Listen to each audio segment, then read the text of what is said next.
Good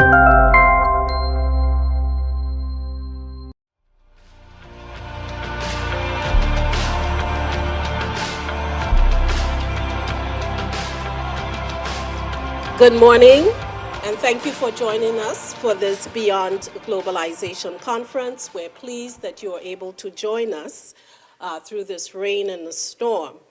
A few housekeeping notes. The program, the schedule, you can just scan with your phones on the QR code, and it shall take you to schedule so you can see the program. We're trying to be a little green today, so we haven't printed any programs, but you can access it. Just go on the QR code, and it will take you straight to the schedule for today's program. The bathrooms are on my right when you go outside the door, and if we're going to have the presentation by Mr. Pragnell, and then we're also going to have a break, a coffee break, and we know that the honorables that are here may have to depart. But so I'm going to start this morning by asking you to also go on your phones, slido.com.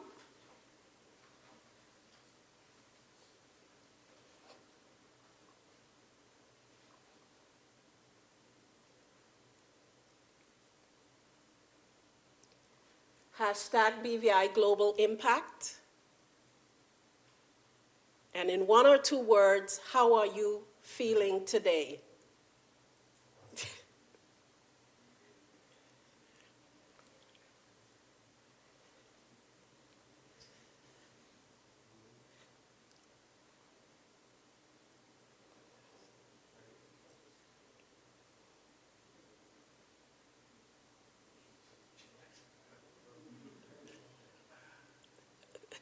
I think there's only one person in here who's probably jet lagged that I know of.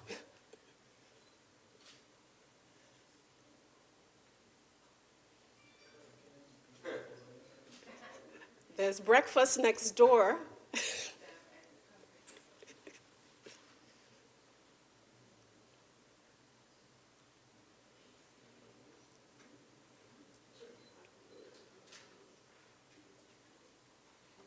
Good morning for those of you walking in. We're going to slido.com, hashtag BVI Global Impact, and tell us how you're feeling today in one or two words.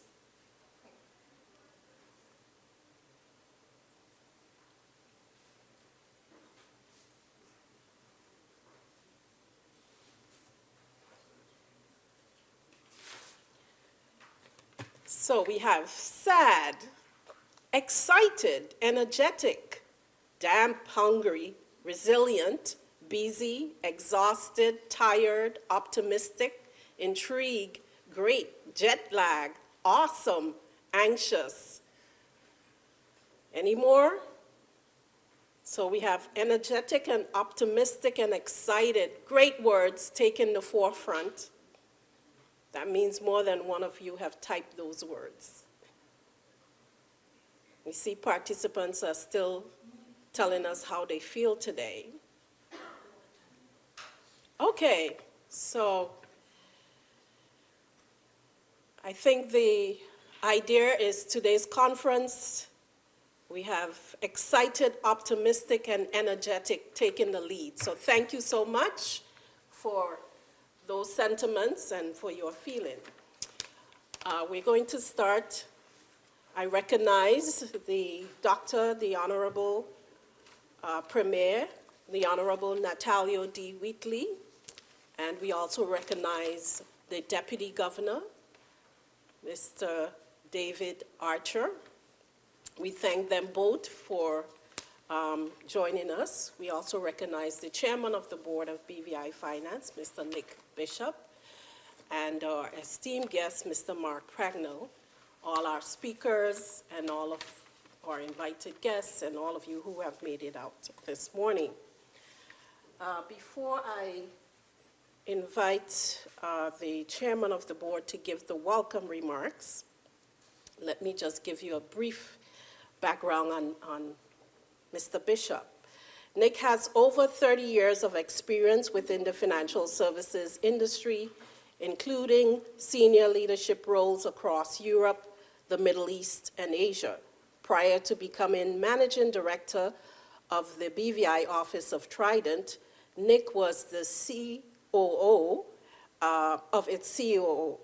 Nick is based in the BVI, but he has regional responsibility for Trident Trust operations covering Bahamas, Barbados, Cayman Islands, Nevis, Panama, and the United States Virgin Islands. Nick is also, as I said, the chairman of the board of BVI Finance. Please help me welcome Mr. Nick Bishop to give our welcome remarks.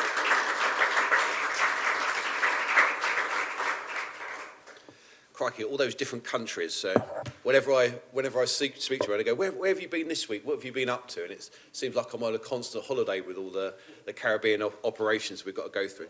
Excuse me, but I have to wear glasses these days, so to try and read everything. So look, welcome everybody, and thank you for coming out. I think what I wanted to do is sort of trying to explain the rationale for why are we here today, and what are we trying to achieve. So the commissioning of this report was done by the directors of BVI Finance.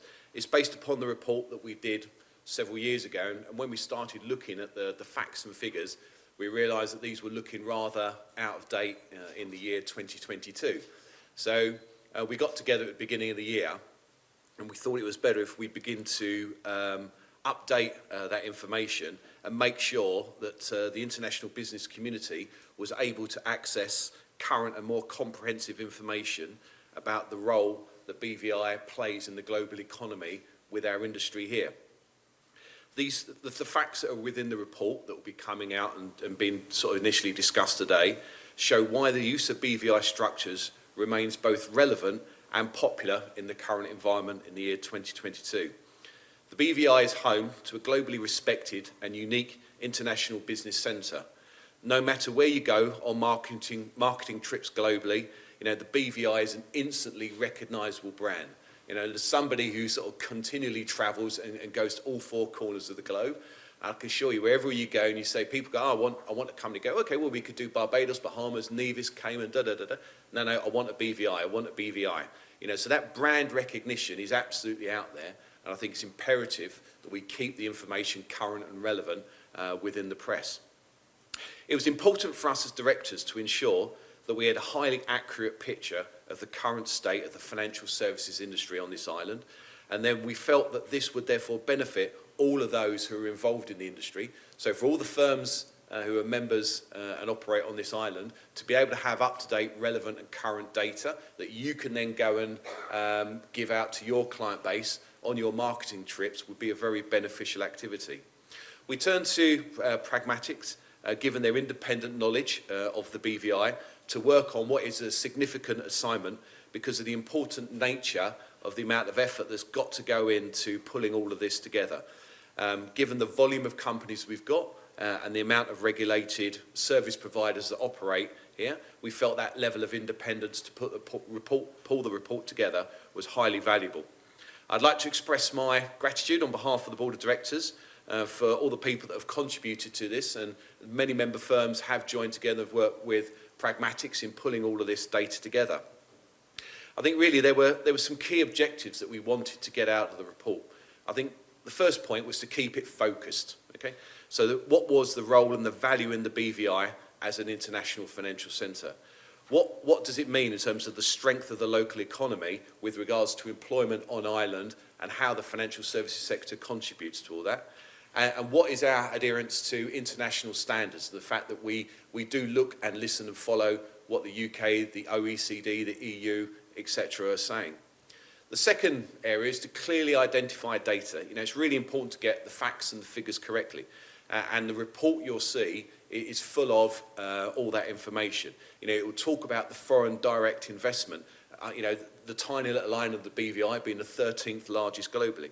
It'll talk about the value of assets of $1.4 trillion that are held within BVI companies. And it'll talk about, you go to somewhere like China, the 44% of BVI companies are held by people from that part of the world. So you can see the truly global nature and have that focused in terms of some clear data. And I think the final reason is, the reality is, what's the practical reasons for having a BVI company? It's often a story that's never really published in all the press. We all see what the headlines are, but they don't actually talk about the fact that the majority of entities are used for cross-border transactions.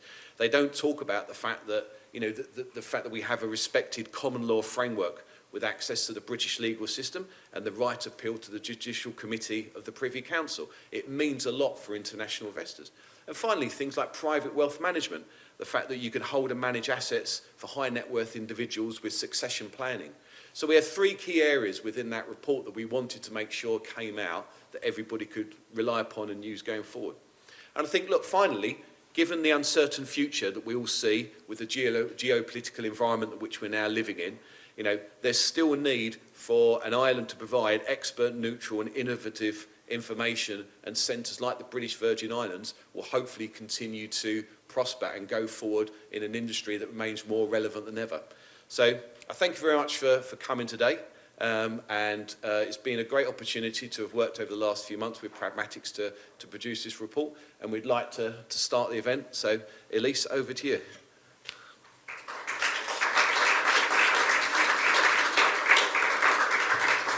Thank you very much, Nick.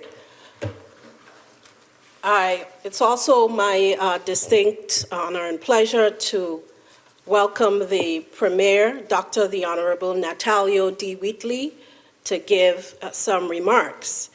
Now, I don't have the Premier's bio, but I am going to just improvise. Premier is actually the representative for the 7th District of the Virgin Islands. He has worn many hats throughout his career, including primarily being a teacher at Purdue University. He's also taught at the H. Lavity Stout Community College as a lecturer. He joined the Virgin Islands Party, and he became Deputy Premier Minister for Education, Culture, Youth Affairs, Fisheries, and Agriculture from 2019 to 2022 this year. And then he became Premier and Minister of Finance of the Virgin Islands earlier this year. The Premier has a degree in English from Clark at Atlanta University, as well as a master's in literary studies from Purdue University in the United States. And he has his PhD in languages, culture of Africa from the University of London. He also has a degree from the University of London from the School of Oriental and African Studies. I would like to welcome Premier Dr. the Honorable Natalio D. Wheatley to give his remarks. Premier, thank you so much.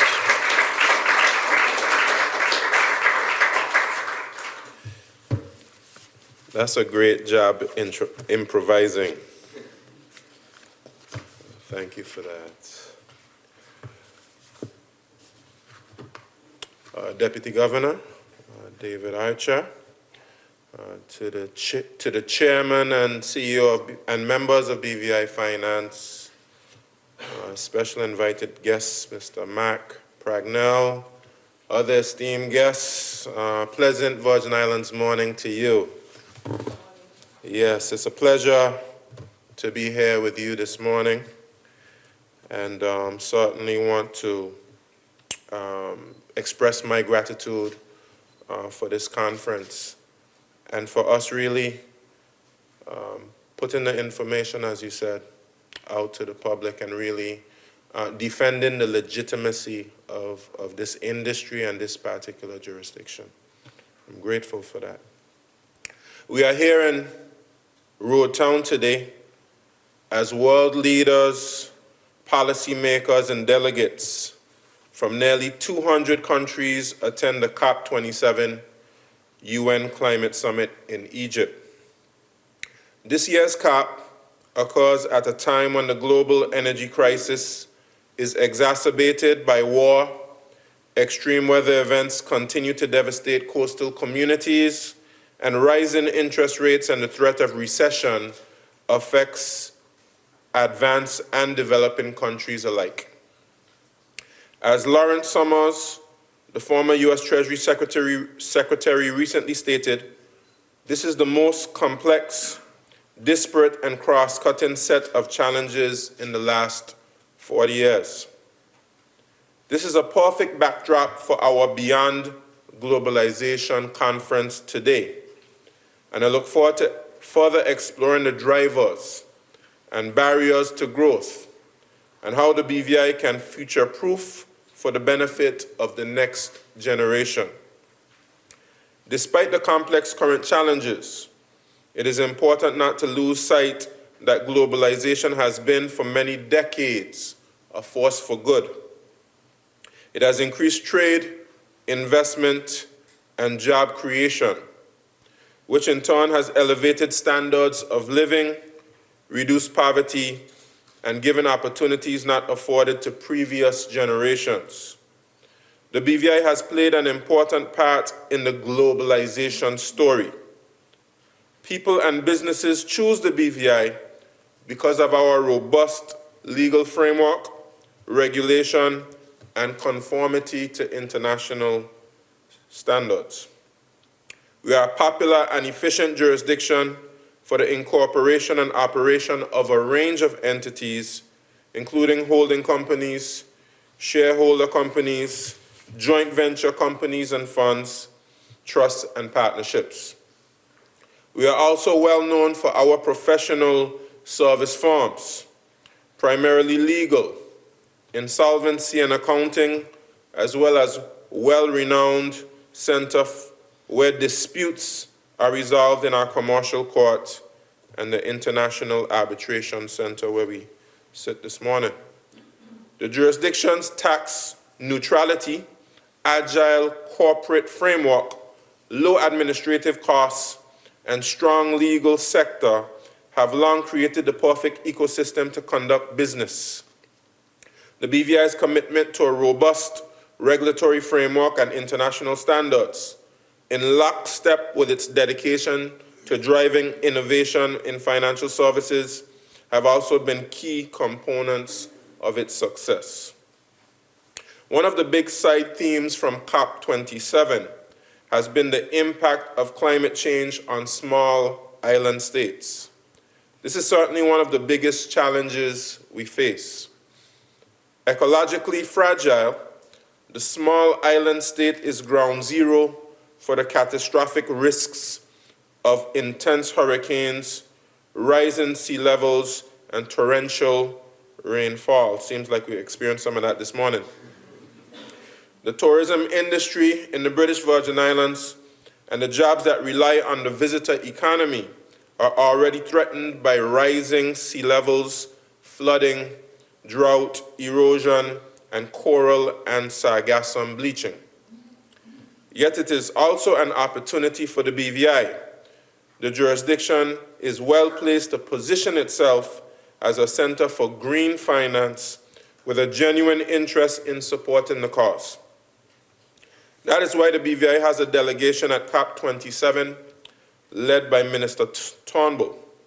It is important to be around the table when these global issues that will acutely impact us occur. We as a global community must address global issues together. We got a preview of our new report, Beyond Globalisation, the British Virgin Islands' Contribution to Global Prosperity in an Uncertain World, from Mr. Mark Pragnell at an informal meeting of the House of Assembly yesterday. And I was pleased to see that this is one of the areas in which he has identified that the BVI can make inroads. Our financial services industry's growth depends largely on what is happening around the globe, often outside our borders. Therefore, we both in the private and public sectors must do what is necessary to meet the challenges that lie before us and avail ourselves of the opportunities that develop. Our global economy must and will continue to evolve as we rise to meet the challenges that lie ahead.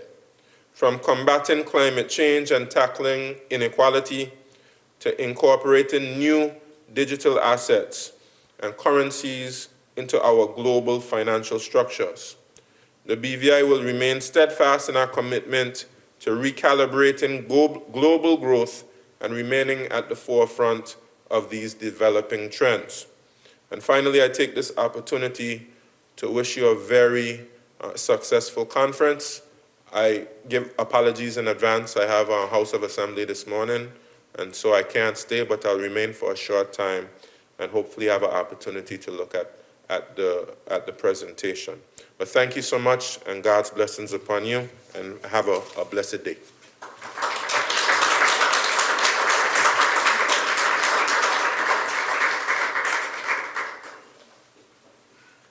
Thank you very much for that Global Outlook premiere, and we certainly hope that good decisions are being made at COP27.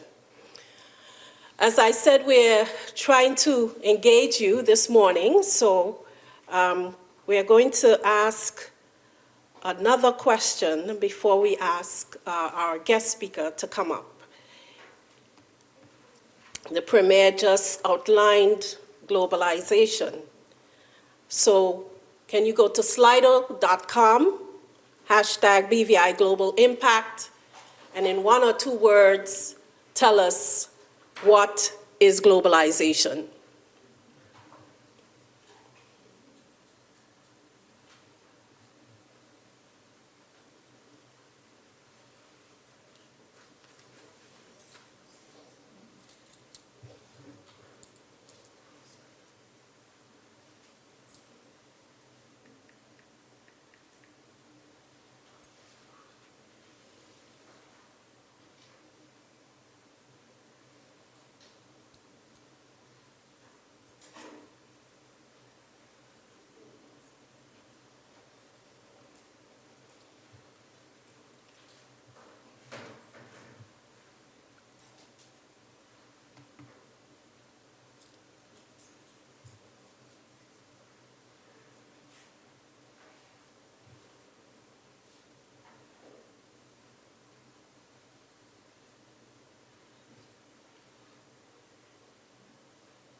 See, we still have participants typing, so.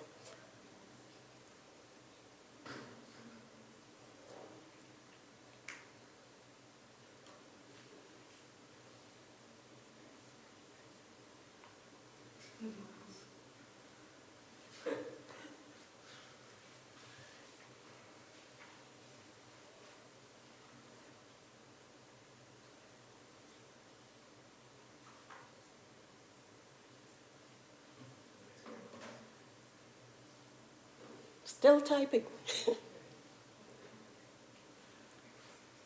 International Corporation, Nick Air Miles.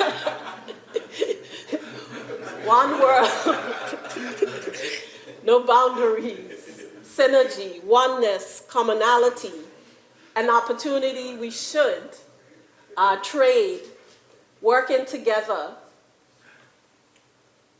growth, unification, transnational trade, accessibility beyond borders, economies unification,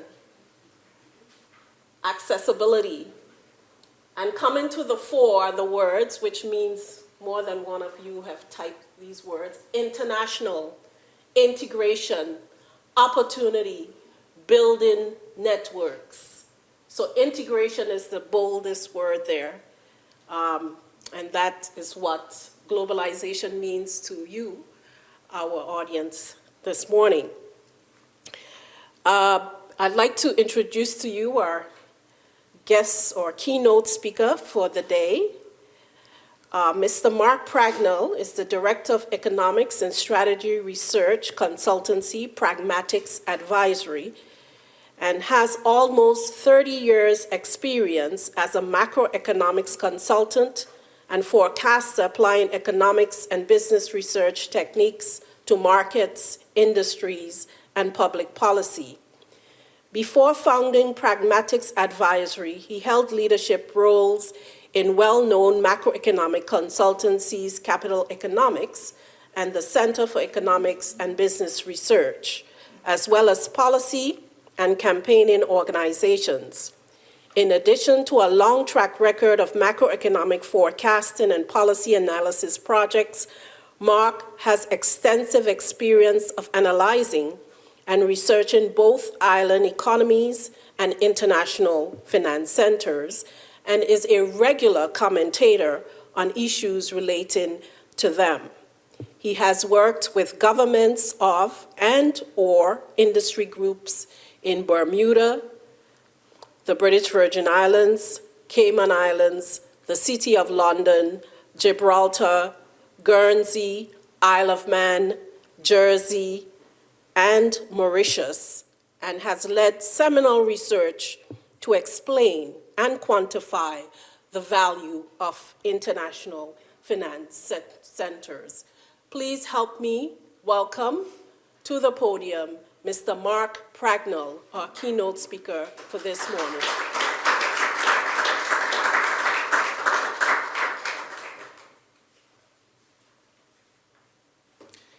Good morning, everyone. I am absolutely delighted to be here again. BVI is one of the few places that invite me back. I'm also absolutely delighted to be working again with BVI Finance and the whole industry here. And I'm also very appreciative of the amount of time and effort that's been put in both by the industry and also by government as well in terms of trying to get this project moving and to a place where we can do something with it.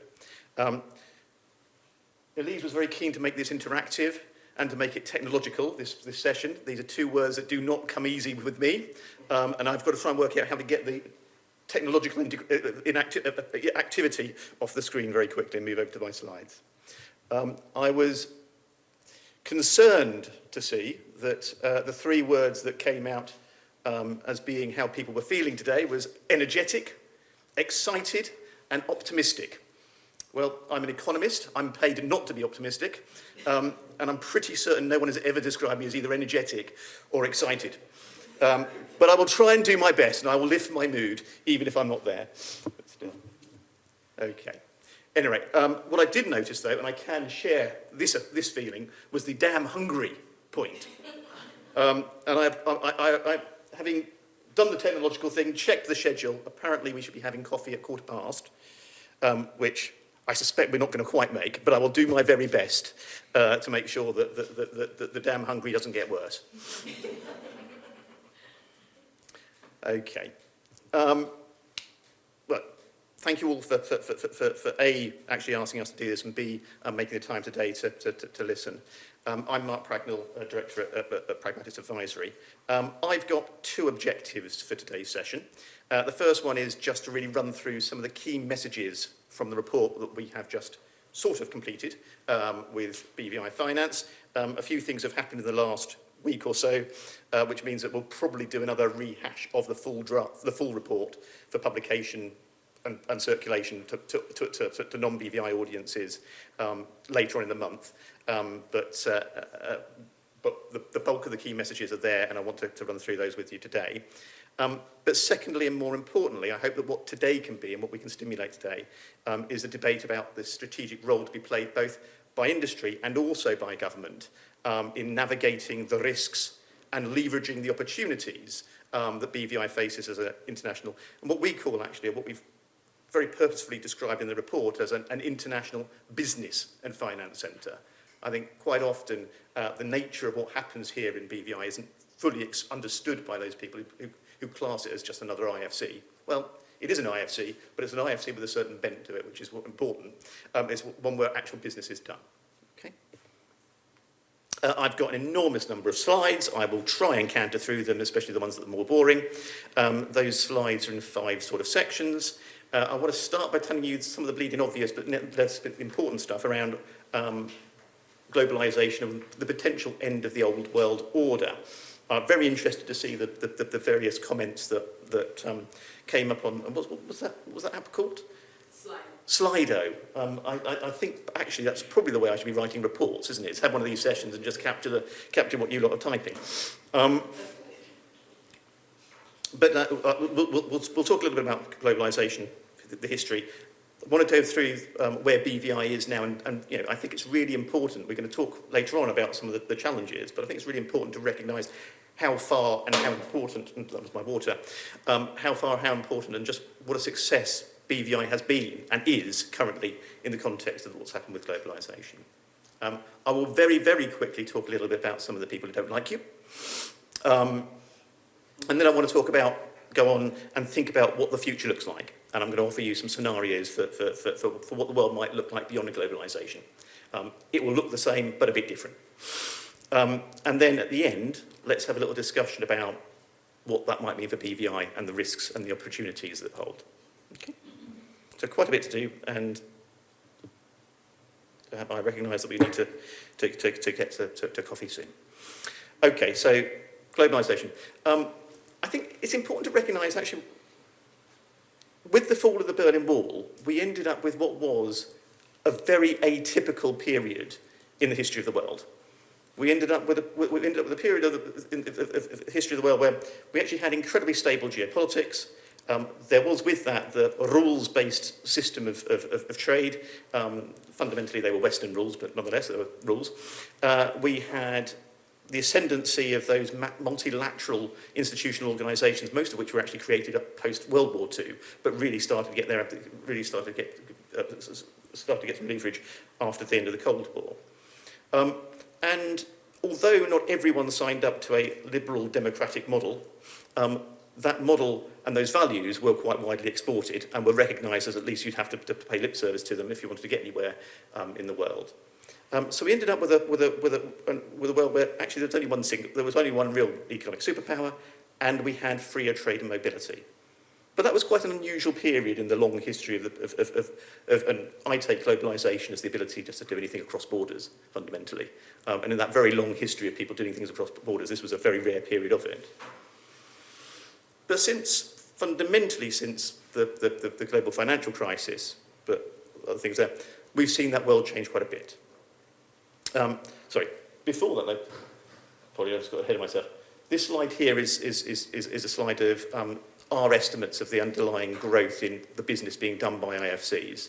And that was driven very much by the improvement in globalisation over that period. Okay, but globalisation, or that period of globalisation post the Cold War, has started to unwind and has started to break down. And we're seeing the world change rather rapidly. One bit that we've seen, and I think this graph, everyone knows it, but it's worth just stepping back and thinking about it. One big change is that we've seen the creation of a new superpower in China, a new economic superpower in China, with absolutely phenomenal rates of growth of economic prosperity in Asia. What we also have seen is we've seen a backlash against some of the income distributional impacts of globalisation, with lots of people pushing back on fundamentally immigration, pushing back on the extent to which they see their jobs being exported.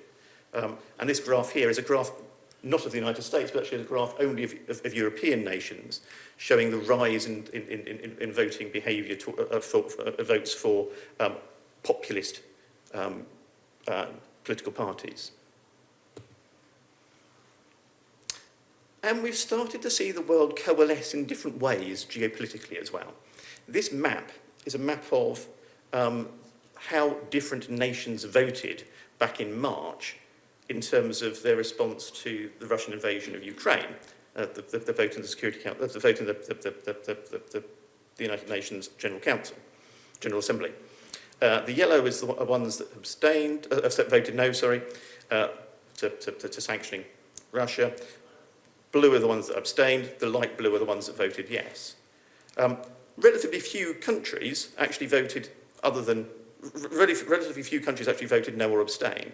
But when you look at their importance, well, actually, they represent a quarter of the whole global economy, and they represent quite a large chunk of those ones that are the higher growth economies as well.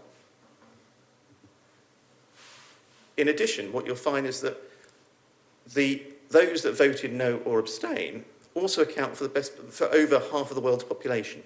So they might have been a minority of countries, but the majority of the population, a quarter of the economy, and also some of the strongest growing populations as well. So the geopolitical structure of the world is changing as well, and changing quite quickly in what's only really been a couple of decades. In all of that context, though, BVI has been a remarkable success, and success of globalisation. This is a slightly boring economics-y point to make, but I like to make it because I think it's important. Small island states are difficult economies to make work. You don't have economies of scale, and because you don't have the same levels of connectivity as a mainland jurisdiction or territory, you also need to have a much higher proportion of your jobs in core services like the police, like ambulance, like medicine, like cleaning the bins, all those sorts of things. So actually, you have a relatively small amount of resource available to specialise in something. So it's absolutely unsurprising that what you find typically is that small island states have relatively low levels of productivity and end up becoming quite specialised in a single sector because they've only got a certain amount of resource spare after they've got to do the core services in order to make that sector work. BVI actually is a counterexample to that. BVI has got a remarkably balanced economic structure. I mean balance between different sectors. Than you would anticipate for an island jurisdiction of this scale.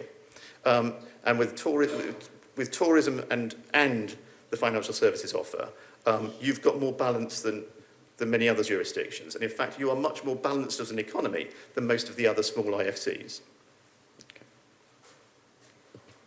Okay. I think it's also worth just flagging here is that you've also got a remarkably strong history of sound management of public finances as well.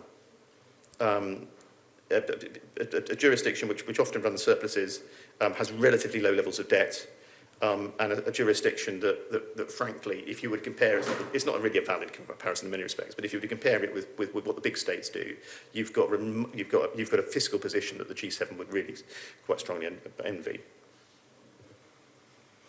And finally on this, you've got an economy that has been, with Irma, with COVID, has been demonstrably tested, and its resilience has been proven as well. The extent to which it's only taken 2 years to get back to pre-Irma levels of employment is quite remarkable. So you've got a strong and resilient economy given the context of a small island state. Obviously, what's very significant, what's key behind that, or partly key behind that, is an international finance centre, what we call an international business and finance centre, which is delivering really quite substantial domestic impact and benefit. We think you've got around just over 2,000 jobs directly in the International Business and Finance Centre. It's accounting for about 35% of the island's GVA, and directly accounting for 2/3 of revenues for the government as well. That's not the only thing, though. That's the jobs in the businesses that are in the centre. There's also knock-on impacts. There's knock-on impacts in terms of the supply chain of those businesses, but also there's the knock-on impacts of the people who work in there, their spending on island as well, and what that does. So for 2,000, just over 2,000 jobs in the IFC, we think there's probably another 2,500, 2,600 that are supported by the activity of the centre. Similarly, just as there's about 470 million of US dollars GVA directly, probably another 300 million is supported elsewhere on the islands. And actually, when you then think about what that means for government revenues, probably the very vast majority of government revenues are actually dependent upon, in some way, the International Business and Finance Centre. And this isn't a discussion we've heard here, but it is a discussion I've heard in other island IFCs is, well, wouldn't it be okay if we just got rid of finance and did something else, or did what we used to do? So we've done some economic modelling. That's just code for me doing a spreadsheet, or actually my colleagues doing a spreadsheet. But we've had a little look at what does the economy look like if you didn't have the International Business and Finance Centre, i.e. if you didn't have jobs in the IFC, but you had more jobs in tourism, more jobs in the other sectors that you have here on islands. And let's be absolutely clear about this: if you didn't have the International Finance and Business Centre, the BVI economy would not be anywhere near as big. It would probably be about a third smaller than it is at the moment. You'd be losing 400 million a year in GVA. The government revenues would be down 200 million. And I think, bear in mind, if that were the case, if you wanted to continue the sort of levels of public service you have at the moment, public services, you would have to run quite a significant amount of public debt, which you can't do unsustainably for long. Within that finance centre, this is all stuff you know already. You remain a major offshore incorporation hub. I always think it's important that people remember that there are a very large number of incorporations in BVI, but still nothing in comparison to the domestic registers that you find elsewhere. But this is still one of the largest offshore centres. You've seen the rates of new incorporations, and in fact the stock of incorporations on the register decline against what happened in the early 2000s and more recently. Playing forward, I don't think that's going to change. The world of very high rates of growth in and high rates of incorporations, I just don't think will come back again. Looking at some of the results from the survey that we did, and thanks for everyone in this room that put up with me and my team pestering you to try and get numbers out of you. Looking at some of the results, actually what's really interesting, this is now a jurisdiction which is very much dominated by value of the activity, dominated by corporate activity. What's interesting though is that whereas corporate activity represents 56% of the value of the BVI BCs that are on islands, actually only a fifth of vehicles, only a fifth of the actual BVI BCs are actually corporate ones. So you still have, the bulk of the action, the value that the BVI is generating, is related to corporate activity, even if it's not the bulk of the number of business companies that are on island. And you've got wide global spread, but you've got quite a heavy concentration in Asia and especially China.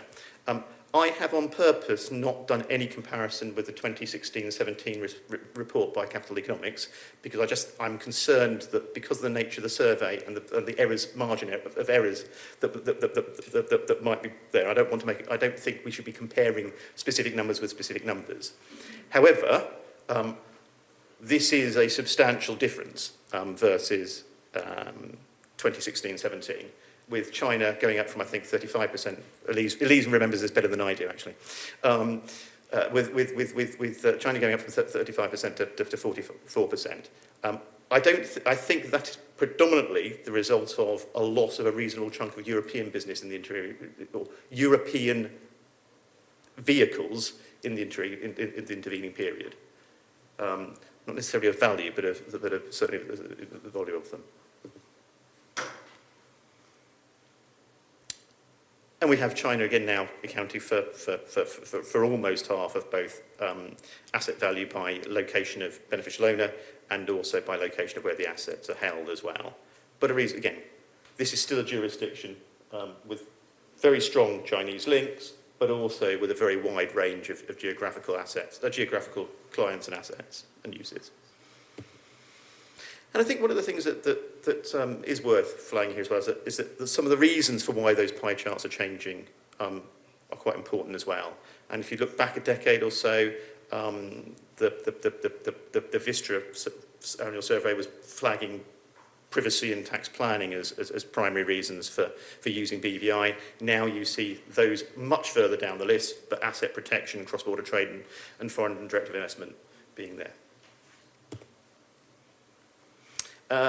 We estimate that there's about 1.4 trillion worth of assets held in the vehicles BVI. Just for some context, that's about 1.7% of global portfolio investment, for example. It would be equivalent to 1.5% of annual gross global GDP as well. Not a small number, but actually a really big number. And importantly, if you think about what those 1.4 trillion of assets are probably doing and where they are, probably somewhere in the region of 2.3 million jobs are being supported by the assets that are being mediated via BVI. And with quite a significant distribution of those jobs across the world. And this is the point that you really do need to hammer home to the big nations that sometimes don't like you that much, is that because you're mediating those assets that are generating economic activity in China, generating economic activity in Europe, generating economic activity in North America, those jurisdictions are themselves being able to generate tax revenues from that economic activity. And we estimate that that 2.3 million jobs from the 1.4 trillion of assets is probably generating something like $14 billion of annual global tax revenues for different locations across the world. Not for you, but for everyone else. Okay, really quickly, I want to talk about what I've called tax justice vigilantes. I clearly wrote this slide quite late in the evening and decided, what the hell, let's go with some interesting language. In the report, we have a go at trying to go through what is a very long list of tax justice reporting, all of which are very interrelated, many of which come down to actually continually referring back to research done about 20 years ago with information which was took 20 years earlier than that. But nonetheless, we'll give you in the report a bit of a way of being able to push back. We've also had a little look at these relatively recent developments from the Tax Justice Network, where they do jurisdiction ratings, and you end up being ranked first or last, depending upon which way you want to look at it, in terms of the Tax Haven Index from the TJN. Frankly, that doesn't require too much to realise these are not the most independent or objective of surveys. Primarily TGN in these indices have gone through and worked out ways in which they can score badly those jurisdictions they don't like. And here, predominantly, you get placed where you are because you don't have a corporate tax, which is a perfectly legitimate and sensible decision to make, and one which comes with some degree of autonomy of policy making. But that in itself pretty well means you cannot score positively on TJN's books. And we've had a little look at what the various alliterating P papers, Pandora, Panama, and all the rest of them. There's one that isn't alliterating, I think, isn't there? Offshore leaks. We've provided quite a bit more in terms of what's the matter, some of the issues with them. But I think one of the points that is just worth making is that so much of these leaks, they're not leaks, typically they're quite often theft, but quite so much of these supposed leaked data sets are based upon data that was quite heavily out of date, especially the Panama Papers, where the bulk of the entities that were that were listed were already closed. But I wouldn't get so fixated, although I quite like having a rant about them, I wouldn't get so fixated with the tax justice vigilantes. The big threat to you is the big countries. And the reason they're a big threat is because they're in debt and they're trying to work out where on earth they get some extra cash from. And that was a lot of the tax justice angst came directly after the global financial crisis, when the likes of the UK, the likes of the US, were looking to try to improve government revenues. Well, we've gone through the financial crisis, but we've also gone through COVID, which has made it even worse. So the environment that's out there is one where I'm afraid the big nations are going to be tougher. And they're not doing this because of the grand desire to do something that's morally right around tax. They're doing it from the absolute political imperative of keeping their taxes down. Okay, so let's see if we can think about moving into the future. We've called this Beyond Globalisation. Actually, I think globalisation has been here for a long time. It will still be here. It's just it changes its nature. I want to think a little bit about three blobs, and I'm really great appreciate the reference premiere to COP27, because I think that climate change agenda is one of the big blobs that I've got here as being one of the important things for this jurisdiction and also this industry to think about how it leverages. But I want to talk about the new geopolitics of globalisation. I want to talk something about what I call the end of geography, which is just a posh way of me talking about digital stuff. And I want to talk about climate change.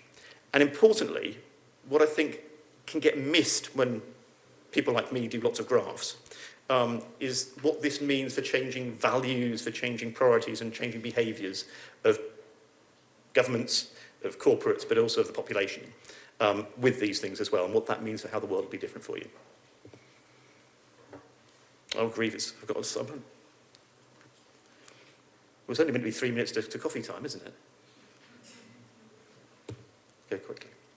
Okay, so we've created three scenarios. First scenario is weaker internationalism. So these are three geopolitical scenarios. Weaker internationalism is basically the world carries on. I don't think we're going to see a world carrying on which has got the same rate of growth, that's got the same rate of the same acceleration in trade, the same acceleration in international mobility as we saw during the post-Cold War period. The post-Cold War period was an anomaly. Okay, things are going to be stickier, more friction, tougher. But one can imagine a world where it sort of carries on as it did, but just a bit slower. Globalisation continues at a slower pace. We still carry on trying to remove trade tariffs and quotas. We might even see freer trade in services eventually. Okay. Second scenario is what I've called the block economy. Here we see continued integration, but we see continued integration. That was one of the words that came up on one of the big words, wasn't it? That came up on the slide thing. Slido, yeah. Block economy. We have continued integration, but we have that integration within geopolitical blocks. Okay? European Union is obviously one point. There's going to be something in Asia. You don't quite know what the shape of that might be. You don't quite know where China is with it and all the rest of it. But there's going to be something there. You could see a North American bloc. Who knows? They might not be the blocks we see now, but you can imagine a world where actually the world starts to fragment into blocks, integration within the blocks, but the blocks themselves diverge from one another. So more trade, freer trade within the blocks, but a rise in tariffs and quotas between the blocks. And things like a global minimum tax, frankly, ain't going to happen in that sort of environment. And then our final third scenario, what I've called new economic nationalism. And this is where the larger states individually say, what the heck, we're going it alone. And that populist movement starts to take hold. Okay. Trust in international institutions starts to decline. You start to see new restrictions. And more importantly, you start to see varying different restrictions in trade and mobility between nations. And probably under in that environment, you'll start to see a reversal of this tax cooperation, cooperation, the loosest meaning of the word, that we've had over the last decade and a half or so. What does that mean? Well, under all three of our scenarios, we see the world growing more slowly as an economy than it has done in recent decades. Okay? They are in descending order of rate of growth of the economy. I describe weaker internationalism as being unsteady as she goes. More volatility means less trade, means slower economic growth. In the block economy, you see the fracturing of global value chains really damage some of the growth you get. So maybe the world used to grow at about 3.7%, 2.3% for the first scenario, 1.5% for the final scenario. And then under new economic nationalism, the complexity and the inefficiency really adds heavily to the costs of doing business, especially cross-border business. So you see world global growth actually much lower than we've seen in recent decades. Okay. And those have implications for FDI as well. So one of the big drivers of what happens here, direct investment trends, again, will be translated. You've got with weaker internationalism, sluggish growth, all the way through to really low levels of growth in FDI and a new economic nationalism because you have very bilateral and power politics damaging investment. But importantly, under all of these scenarios as well, the future prospects for growth will vary quite substantially depending upon where you are in the geography. These are using, actually I don't know why we've used them, I would normally, but Oxford Economics forecasts that go out quite a distance for GDP. Still quite some substantial growth in Asia with very, very sluggish and potentially negative growth in Europe, depending upon which scenario you're on. What does this mean for IFCs? Well, actually, just because the world grows slowly doesn't mean there aren't necessarily opportunities for IFCs. What we imagine under the weaker internationalism scenario is modest growth. You'll probably still have global standards and frankly, global hostility to IFCs carrying on unchanged. What you'll have to do is you'll have to increase the value of what you do to offset the lower rates of growth in volume if you want to grow yourselves. In the block economy, actually the demand for IFC services might remain. I think the challenge with the block economy is, will you struggle, or how will you struggle, and can you maintain simultaneous access to multiple markets? I describe this as this jurisdiction as being pan-geographic. You've managed to have fingers in every geographical pie and have done well in doing so. Is that a strategy that will be able to continue in a world where we have the block economy, where we've got those blocks of geopolitical blocks starting to put up barriers to activity between those blocks, between each other? And then the one that's really interesting is the new economic nationalism, because it is absolutely the worst thing for the global economy. And it's be the worst thing for the volume of activity that occurs cross-border. But what it will do is it will add an inordinate amount of complexity to doing cross-border trade, which still people will want to do at some level. And actually, that's the experience and the expertise you've got. So at some level, actually, a world where there's more complexity is potentially a world where IFCs have greater advantage. Oh, sorry, one last bit. Under all of them, though, what I would say is I don't see the number of IFCs continuing to grow. We've had an absolute proliferation of IFCs almost in just the last 5 years. I don't see the prospects for that strong. I could actually imagine there will be both a consolidation in the number of IFCs and a consolidation in the industry as well, under all three scenarios, just because of the scale of growth. End of geography. Let me just canter through these very quickly. Where are we for time? Yep. The end of geography. We talk a lot about digital. Actually, what digital is destroying geography. And the things that used to be geographical physical barriers are no longer geographical physical barriers because we have digital. And we have fibre optic cables and satellites and all lots of things that elites can understand and put up on the screen, and I don't understand at all. But those things mean that we are in a world where we can think very differently about the world of work, the world of play, about the world of investment as well. And the extent to which this is now proliferating means that although we've got a sense of what's happened, although we've got a sense of what the potential is after COVID, I think we're actually going to go through a decade of even greater change as well. Okay. And then climate change.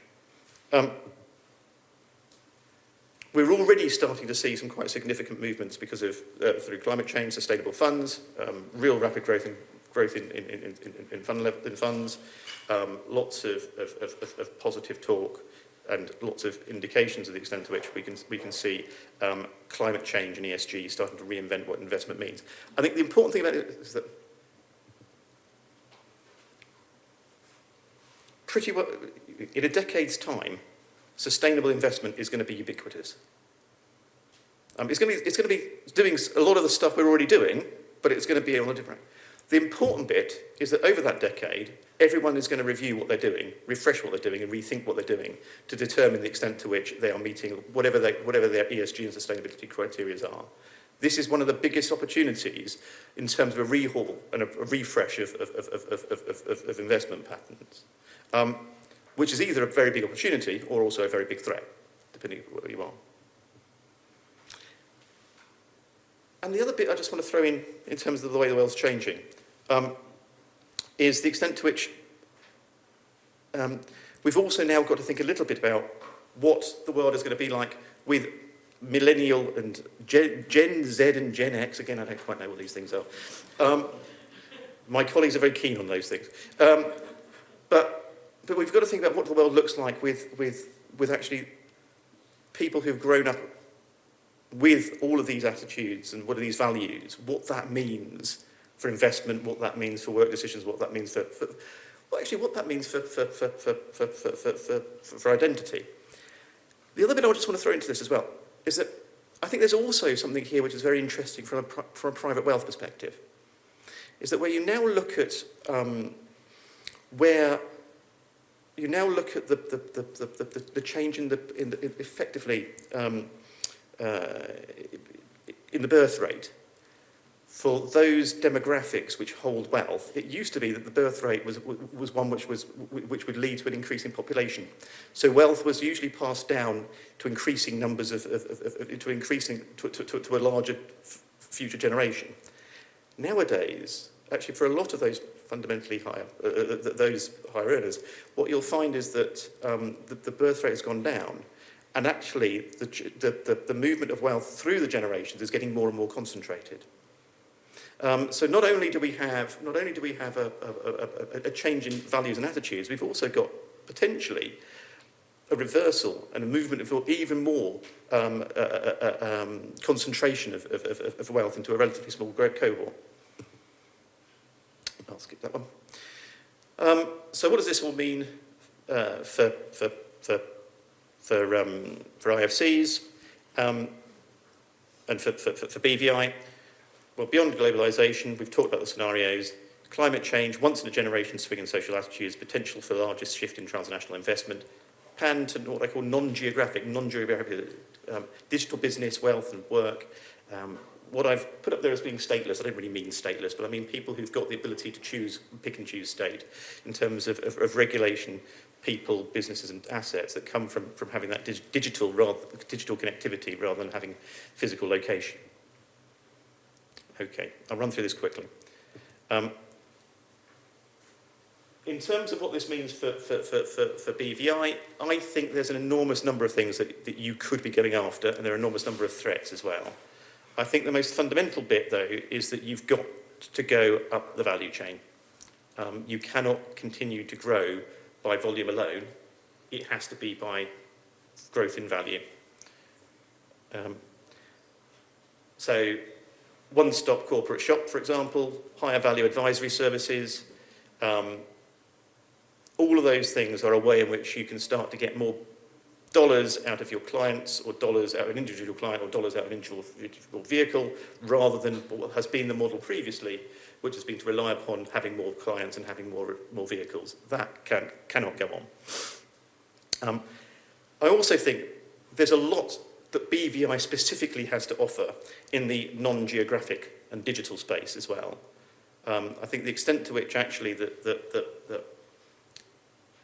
history of this location being a place that tracks down, secures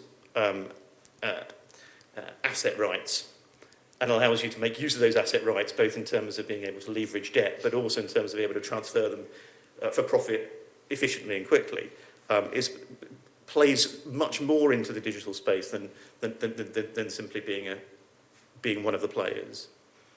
And question about whether or not this 21st century private wealth is potentially something which is out there for you as well.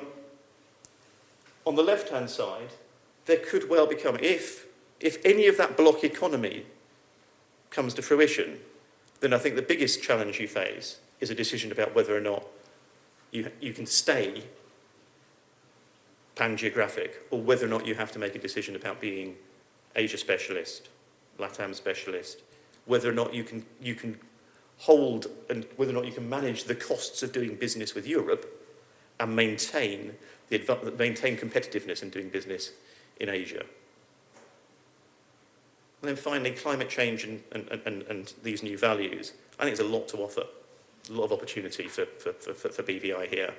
And again, particularly in the extent to which actually this jurisdiction has done really well at managing traceability and scrutiny of development.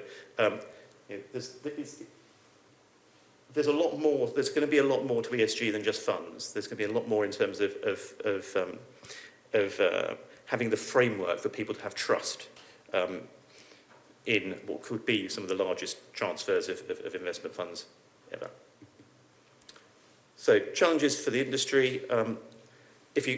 I've got 5 big challenges for you. Full function one-stop shop. Can you do it? I've just flagged there the extent to which the lack of banking here, I think, may well become a problem for developing the widest range of services as a one-stop shop. Non-geographic and ESG markets. Look beyond the digital bandwagon to recognise BVI's asset and securitisation governance credentials. Climate change will be a subject, but all of this requires some planning, requires investment, and requires new business models. Block building, real challenges recognising when and if new geographical focus is needed. Actually, that needs to be a proactive decision around access to blocks. You can't just let it happen to you. It's about trading off the growth in Asia, the Middle East and Africa versus the value that you get from existing client relationships in the West. And don't forget the domestic agenda as well. Maintaining the mandate as the IFC to operate here in the BVI. You've got to make sure that, and hopefully this work and what others have done will play to this, make sure that you are, as you do, add value socially, paying the fair share. You pay much more than the fair share, a very large share at the moment. But you've got to ensure that economic benefits spill over and recognise the changing values in society as well.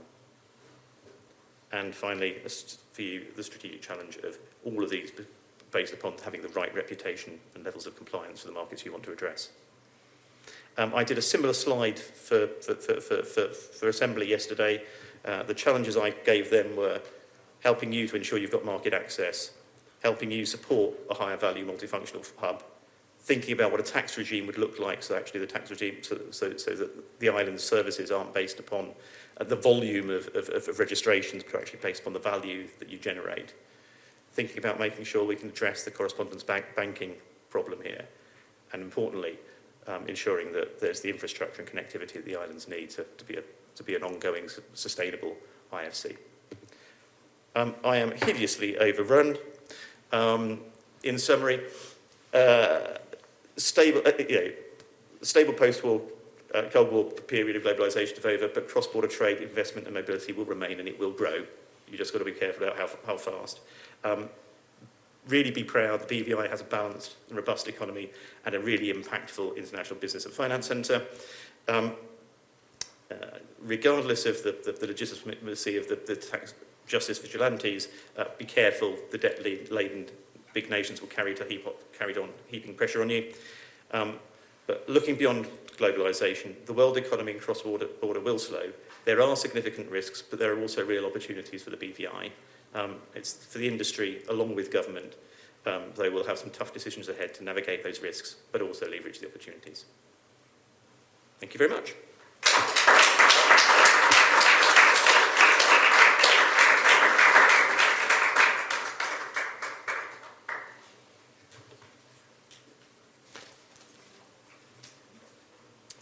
Thank you, Mark, for that very enlightening presentation. And I think there's a lot for us to decipher and decide about where we're going, looking at those three scenarios that you provided and seeing where BVI fits into those three scenarios. I know there are probably a lot of questions that you have for Mark, but we want to keep you here and we want to keep you engaged. So we are going to defer the audience interaction. If you can go to your program, BVI Global Impact, you scan the code and you will see on the schedule that we will have the audience discussion, which is the Q&A section, after the panel discussions. We have some very strong panelists and persons who will be discussing the various topics that Mark has presented to us. And it seems like are you ready for a 5-minute coffee break? Okay, so we'll take that 5-minute coffee break. And when I say 5 minutes, 5 minutes, please be back. Thank you and welcome back. We're now going into our first panel discussion for the report. And this panel will be moderated by Mr. Simon Gray, the Global Head of Business Development and Marketing for BVI Finance. I just wanted to remind you that all the bios are on the BVI Global Impact 2 website, so we will not be going into the bios, but please do take a look at your speakers, and their bios are on BVI Global Impact 2 website, which you have the QR code on your lanyard, and you can just scan it and go into that. We also have a question right now to introduce the first panel discussion, International Finance Centers in an Uncertain Future. You can go to slido.com, hashtag BVI Global Impact, and on a scale of 1 to 5, with 5 being the most positive, how confident are you about the continued role of international finance centers in this new world order? Simon is going to ask the panelists. I invite Simon Gray to take over the mic.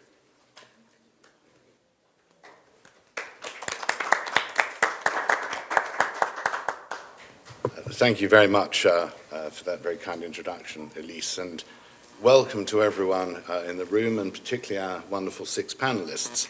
There's a good reason we're not reading their biographies, because they're so impressive, they're rather lengthy. And it's a little humbling for people like me, but it's good reading, and I urge you please to look at the bios electronically. But thank you, all of you, for your valuable time today. So how we're doing this, there will be a series of votes democratically for your good selves, and I will be asking a series of specific questions of our panelists. So I'd like to start with the first one, with the scenario. I mean, the Russian invasion of Ukraine earlier this year will no doubt provide future historians with the clearest marker of the end of what was an already faltering post-Cold War world order. And Larry Fink, who's the chief executive of the world's largest asset manager, BlackRock, wrote in March 22 to shareholders, and I quote, "The Russian invasion of Ukraine has put an end to the globalization we have experienced over the last 3 decades."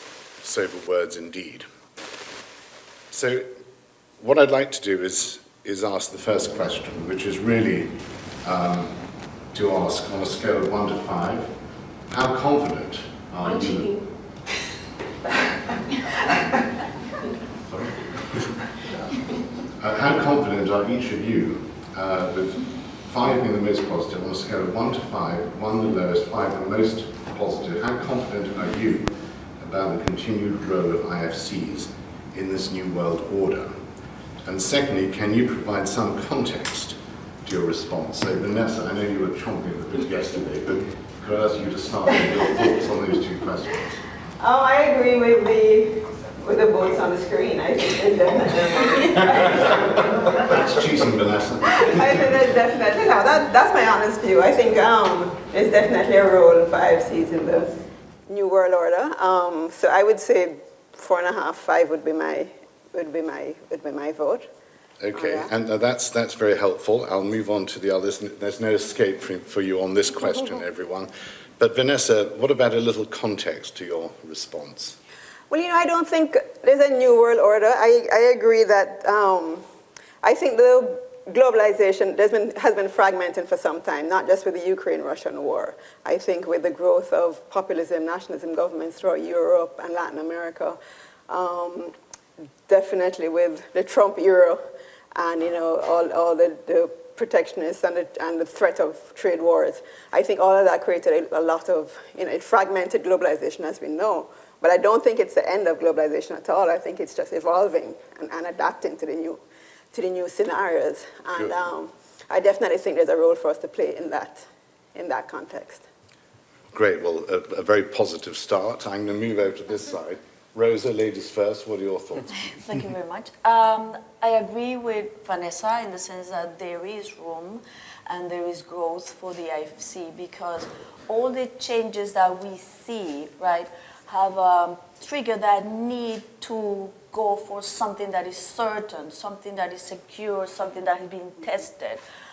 During the so-called pandemic, a lot of people had to be inside their houses and they started to look at how fragile their lives, their lifestyles are, and then there's something that they look for, a place where it's neutral. And then the IFC, the way that they have been working internationally, it shows that they remain and they can assist because there's not something that this is my place, this is my domicile. These are people with the expertise to keep going, resilience you were talking about, the international cross-border transactions. So you go to a place that you've seen exist, you go to that trusted person, advisor, lawyer, accountant, and you say, help me get out of this, give me something I can hold on to. So that's what I have seen actually as well. Thank you very, very much.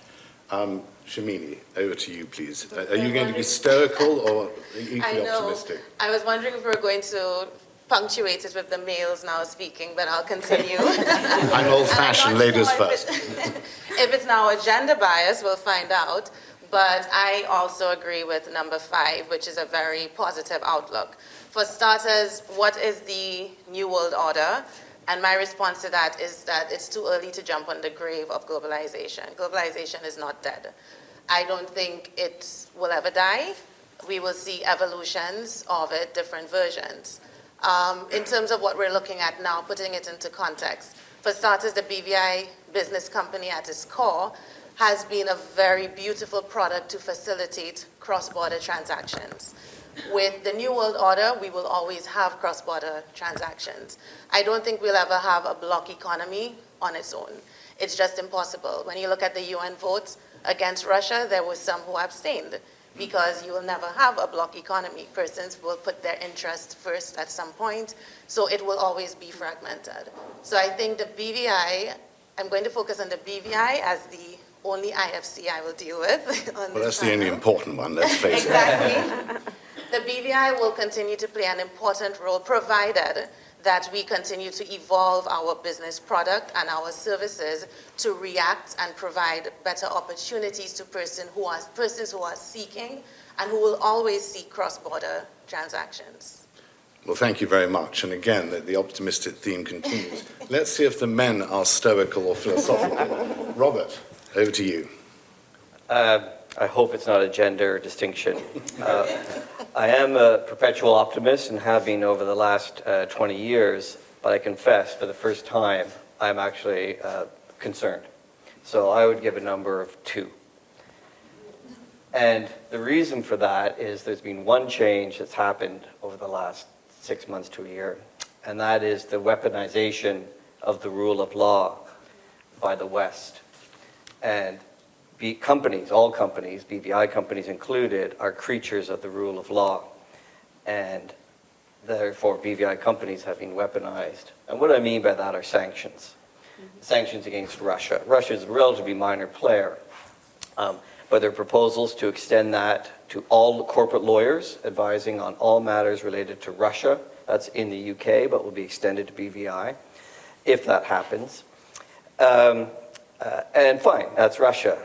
But other countries are watching, notably China. And so my fear is that China will diversify away from BVI in order to proof itself against a bloc scenario or nationalism scenario as suggested by Mark's paper. Sorry, I'm not usually cynical, but I am this time. No, fair enough. Let's stay on this side. Matthew, any thoughts from you? I'd be at a 4, I'd say. I never give a 5, so 4 is probably as good as it gets. Cautious. I think we've all sort of enjoyed the benefits of globalisation, over the last couple of decades, and I don't think the world's going to give that up easily. I think it will change, and it'll look different going forward. And there might be players that are excluded from it from time to time, but I think generally speaking, we'll sort of continue to pursue it. No, thanks. Clarence, from your perspective? I tend to agree. I am also the eternal optimist, and I think anywhere from a 4 to 4.5 is where I would sit. I think the whole matter of globalization will remain. However, the role of IFCs will specifically be focused on what role does the very IFC wish to provide. I think one of the words that Mark ended his presentation on was the whole matter of leverage. How do we leverage on what we've established before to be able to strengthen our role in terms of when we talk about managing that percentage of someone's wallet? Robert, I'm fully aware of all that you've said, and I agree with you, but I now think that gives us the opportunity to pivot and say exactly what we intend to offer the global community in terms of continued global cross-border transactions. There is some relevance, some resemblance of a block economy already established with certain events. I think today is the 2-year anniversary of the CREP. And I think what we need to be able to do is to sit back, recognizing what has taken place, and how do we position ourselves to continue being a force to be reckoned with in the global community. Good. Well, thank all of you very much. I think, not wanting to make Robert feel too alone, I'm a little bit more cautious. And I was going to make a joke about the Grinch stealing Christmas, but I think we have to be realistic that there will be further bad winds ahead, and we have to be willing to pivot and to be alert to those. Not that word. Okay, I won't say it again. Well, let's move on to the next section. Please, there will be opportunities to vote again, I think, a bit later on. This section covers what the future holds for globalization, and it outlines 3 potential scenarios. And the preamble is, just as it's been driven, the demand for services over recent decades, the prospects for international financial centers depends on the future and shape and the pace of globalization. And the 3 scenarios we'll discuss help illustrate the potential range of implications for the cross-border finance, investment, corporate services, and advisory markets, in essence, the industry. And although the scenarios have negative impacts on macroeconomic prospects, the impact on IFCs and the BVI specifically may be less certain. So the scenarios are weaker internationalism, by which this sees no change in the direction or nature of globalization, but these trends continue at a slower pace.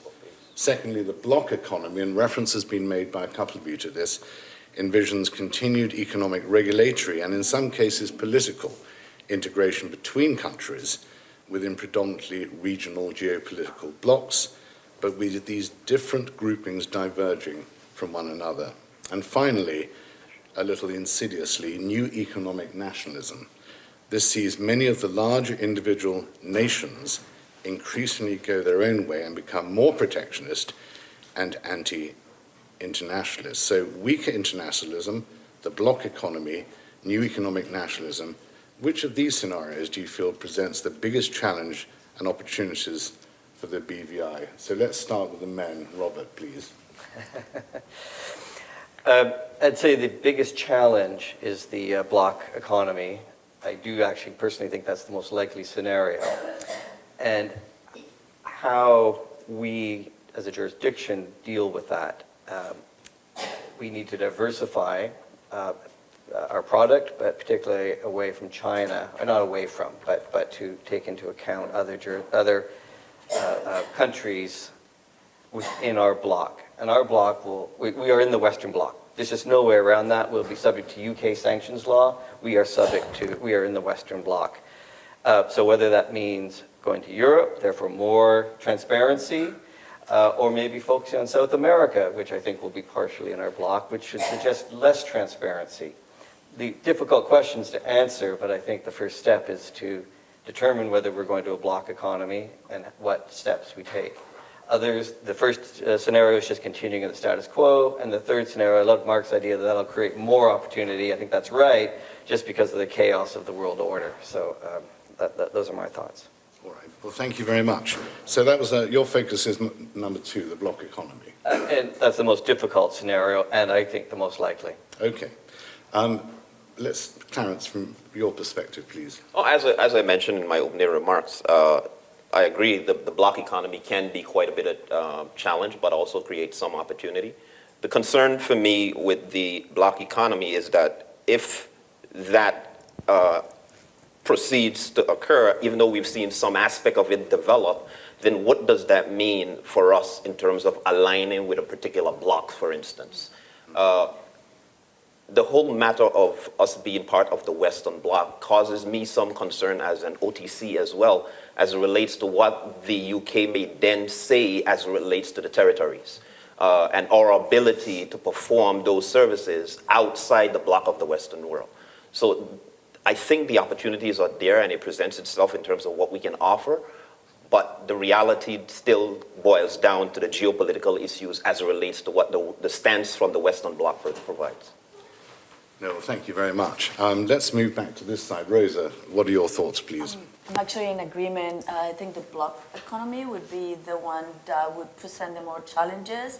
And adding to what they have said is also it actually presents opportunities as well, because then we will have to diversify. We will have to invest more time in trying to accommodate each client's needs, and as Robert was mentioning, get away from the China clients. I mean, our customers are Latin American clients, so the unrest never ends. So this is a regular and a standard life in the business. You know, like one day it's okay, the next day it isn't. So we are used to it, and I personally think the BVI is prepared. We just have to be able to identify the actual needs, because our clients are mobile. I mean, they are one day in a domicile where there's unrest, the next day they are not there.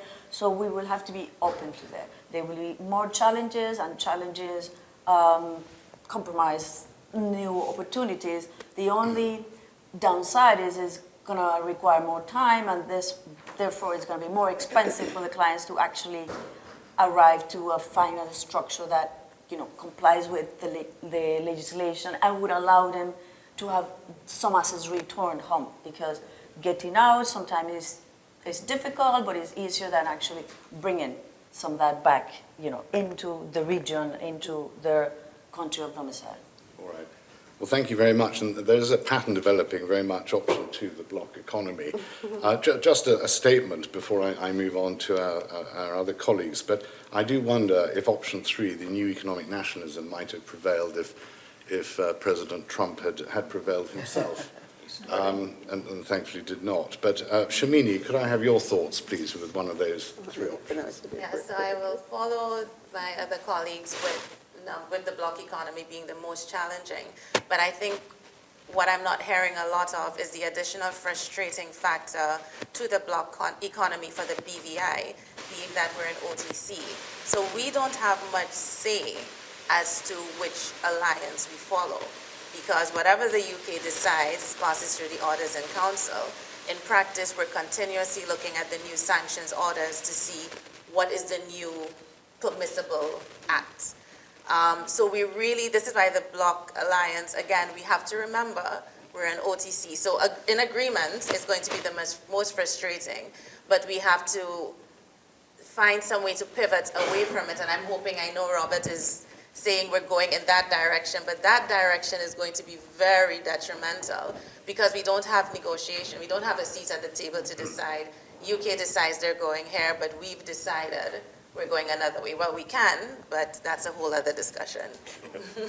All right. Thank you. Back to this side. Matthew, any thoughts, please? Slightly boring, but I'm on the block economy as well. It does worry me that it means cutting off, potentially means cutting off markets. And to the earlier points, we don't get a choice in that. We get told which block we're in. There was an interesting chart shown by Mark earlier of, the location of BVI companies, and if you think of that as an investment portfolio, it looks quite unbalanced. A lot of our chips are in one particular region. And if that region was cut off from us, are we ready for that? Are we prepared for that? Sure.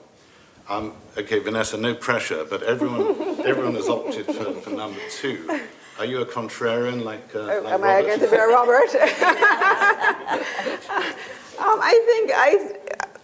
I think the future is going to be a mixture. I don't see it in silos as they're listed. I think it's going to be a mixture of the block economy, but with the slowdown of, number one, a slowdown of the globalization. And I don't think the block economy is going to be as polarized as we think it's going to be. I mean, if you think of how globalization has worked and benefited somebody like China, who is going to be one of the major, who's going to be a major part of one block, they rely significantly on globalization, especially outward global, for their trade. So I think even though the block economy will have a lot of regional trade within those blocks, I don't think it will necessarily be as polarized as we anticipate and stop globalization or slow down globalization. And I think because globalization will continue in trade and especially services, I mean, globalization, we tend to focus on a trade of goods, but the trade of services has increased significantly in the last 5 years, especially with COVID. Things that people never thought they could do at home or within their own space, they can now do because services has expanded so much and it's become, there are no boundaries when it comes to services. So I definitely think there is still opportunity for us, even though you have different. So Good. I'm a Robert. Thank you very much. Okay, now just to point out a protocol. The remaining 8 questions, you're probably thinking we're going to be here till mid-afternoon. I will only be asking probably 2 individuals from each of the teams from these. So it should, the first 2 are more general and set the context of the debate today. But the next section covers the role of IFCs, and it's a proposition. And the statement is, or the proposal, the origins of IFCs go back to the first half of the 20th century and stem from the demand for wealth or asset protection and confidentiality. So the first question is transparency a greater threat to IFCs in this new era? And how can IFCs adjust? And I'll start with Matthew, if I may. I think it'll definitely have an impact in a certain segment of the market. Our practice at Walkers is more sort of geared towards the corporate end of the market, where I don't think transparency will be such an issue, but certainly in the more private client, family office sort of segments of the market, it will be an issue, and we are receiving phone calls about it already. People have seen that the framework has been baked into the latest Companies Act amendments, and they're asking questions about what that means now. So, certainly I think there will be impacts. Okay, thank you. And I think, Robert, if I could ask you the same question. So is transparency a greater threat to IFCs in the new era, and how can they adjust? I laugh at the question because it says greater threat, therefore surmising it is a threat. But it is a difficult question, and in BVI, it's where the rubber hits the road. That is the decision we have to make. We may be forced into that decision, but it is more in our control than other questions. It's determining where we're pivoting to. I mentioned earlier South America. Confidentiality is probably very important in South America. Rose can tell me otherwise. Whereas Europe, England, others, it's probably very important to have transparency. And this goes to the point that I think we need to diversify away from China, pivot away from China, and to think where are we going to target. The United States is a large market. They probably don't care one way or the other, frankly.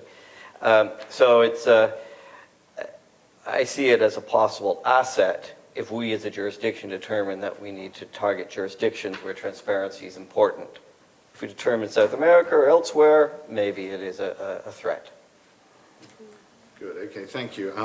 The next question in this section is slightly longer, but it's with around a third of offshore entities in the BVI relating to asset protection and wealth planning. How important is it for the BVI to future-proof this line of business? And if I could ask Vanessa for your thoughts, please. Sure. I think one of Mark's charts answered that question. It was it's now high up on the ranking, more so than transparency and confidentiality. We've seen definitely with the uncertainty in the world, with COVID and everything that's going on, that people are definitely reaching out more for products that provide wealth planning, succession planning, and asset protection for generations to come. And I think it's important not just to foolproof it, but to think outside the box and think of what would the next client want, what would the next generation want. Because the client that we have now is definitely not the client that we're going to have in 10 years. Mark spoke about what the millennials want. But if you think the millennials are different than us on this panel, the Gen Zs are a totally different set of people, and their needs and their wants and their intentions for their asset protection and wealth planning is a lot different. So I think we need to foolproof it, but I think we also need to do a little bit more research on what the next generation and what the next client would be looking for. Thank you. And I'd like to point out the word pivot was used 3 times in the past 7 minutes. So my apologies, Vanessa. Twice by Mr. Bryant. Duly noted. It is a nice word and it's rather useful, so I defend it. Now, Rosa, I think you expressed interest in that question as well. Yes, Could I hear your views? Because, I know transparency, as Robert was saying, is important for some, but to what extent?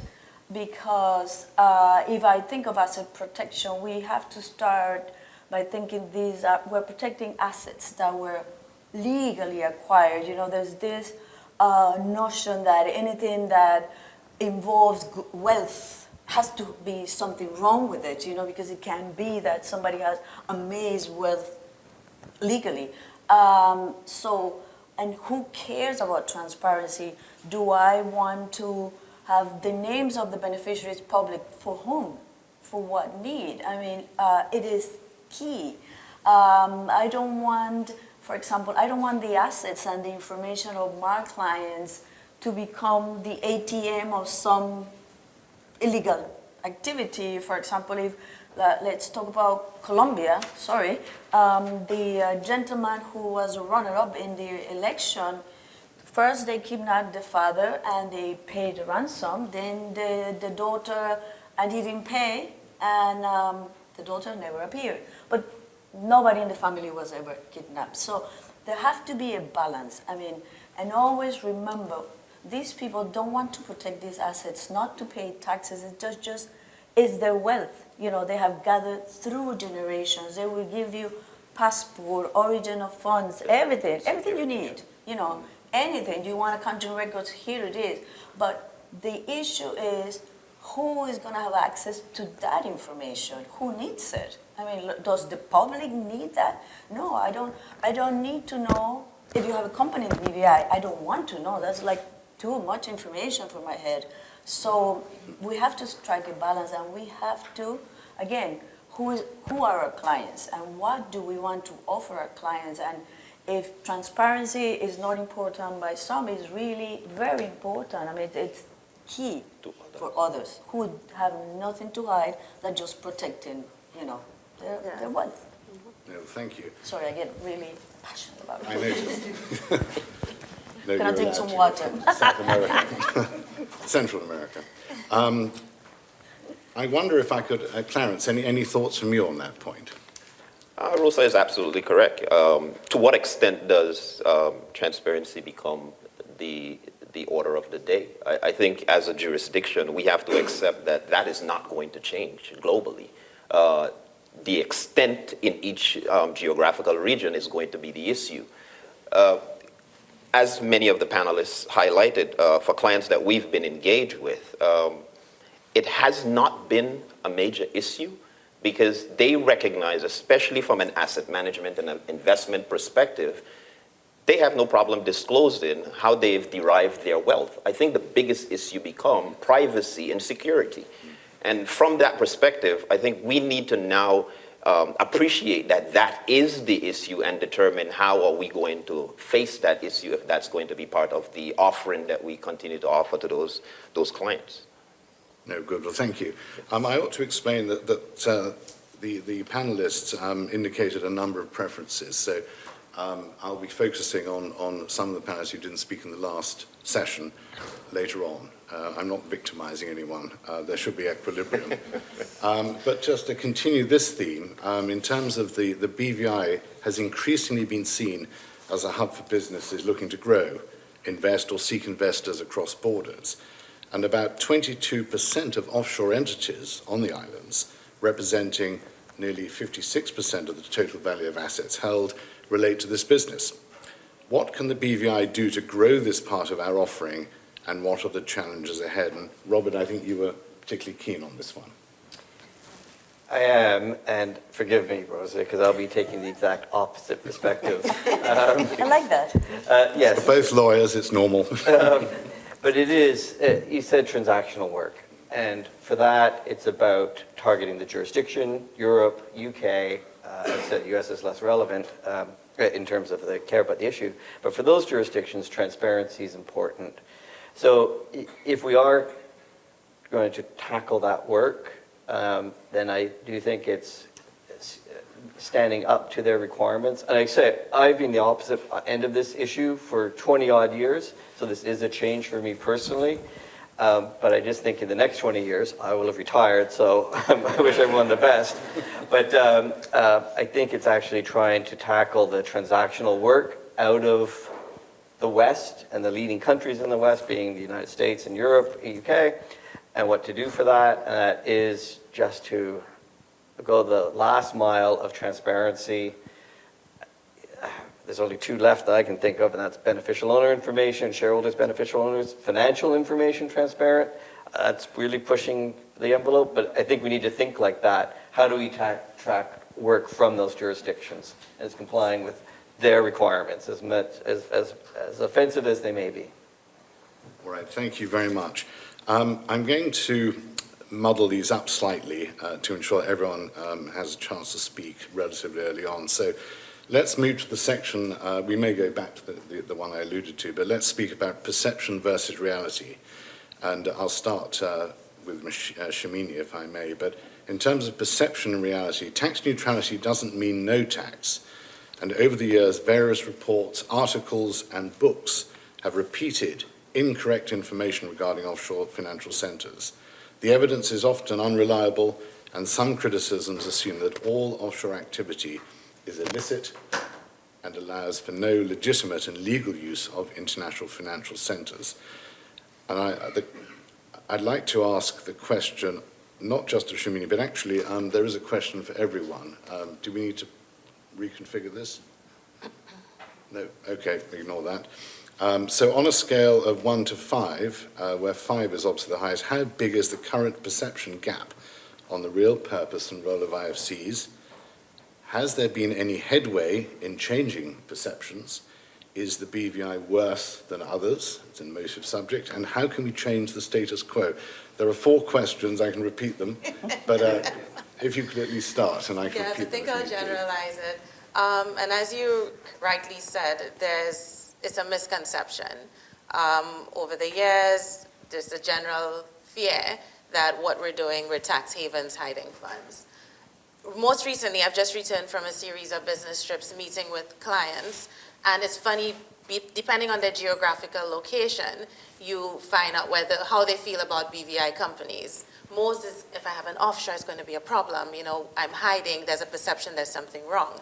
And more recently, but not too recent, the fact that it's difficult to open bank accounts for a BVI company because the onshore jurisdictions and those banks then suggest a perception that you're hiding money has really, to a certain extent, crippled the BVI company. This is the difficulty we're having with many clients who do want BVI companies, but they can't get bank accounts, or it's very difficult to, hence misconception that you're doing something wrong. Of course, with most of the Chinese clients having a BVI company, it's a featured product. You have a BVI company. So in terms of there is a misconception and it's still prevalent.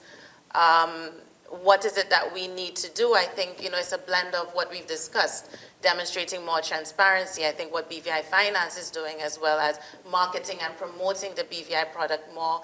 But also this is perhaps why the legislation has now had to evolve to put these elements of transparency in to reduce that ill perception. But unfortunately, yes, the financial returns, on one hand, a good feature of it is that it helps demonstrate onshore transparency. Of course, on the flip side, from Rosa's perspective, it's a disclosure.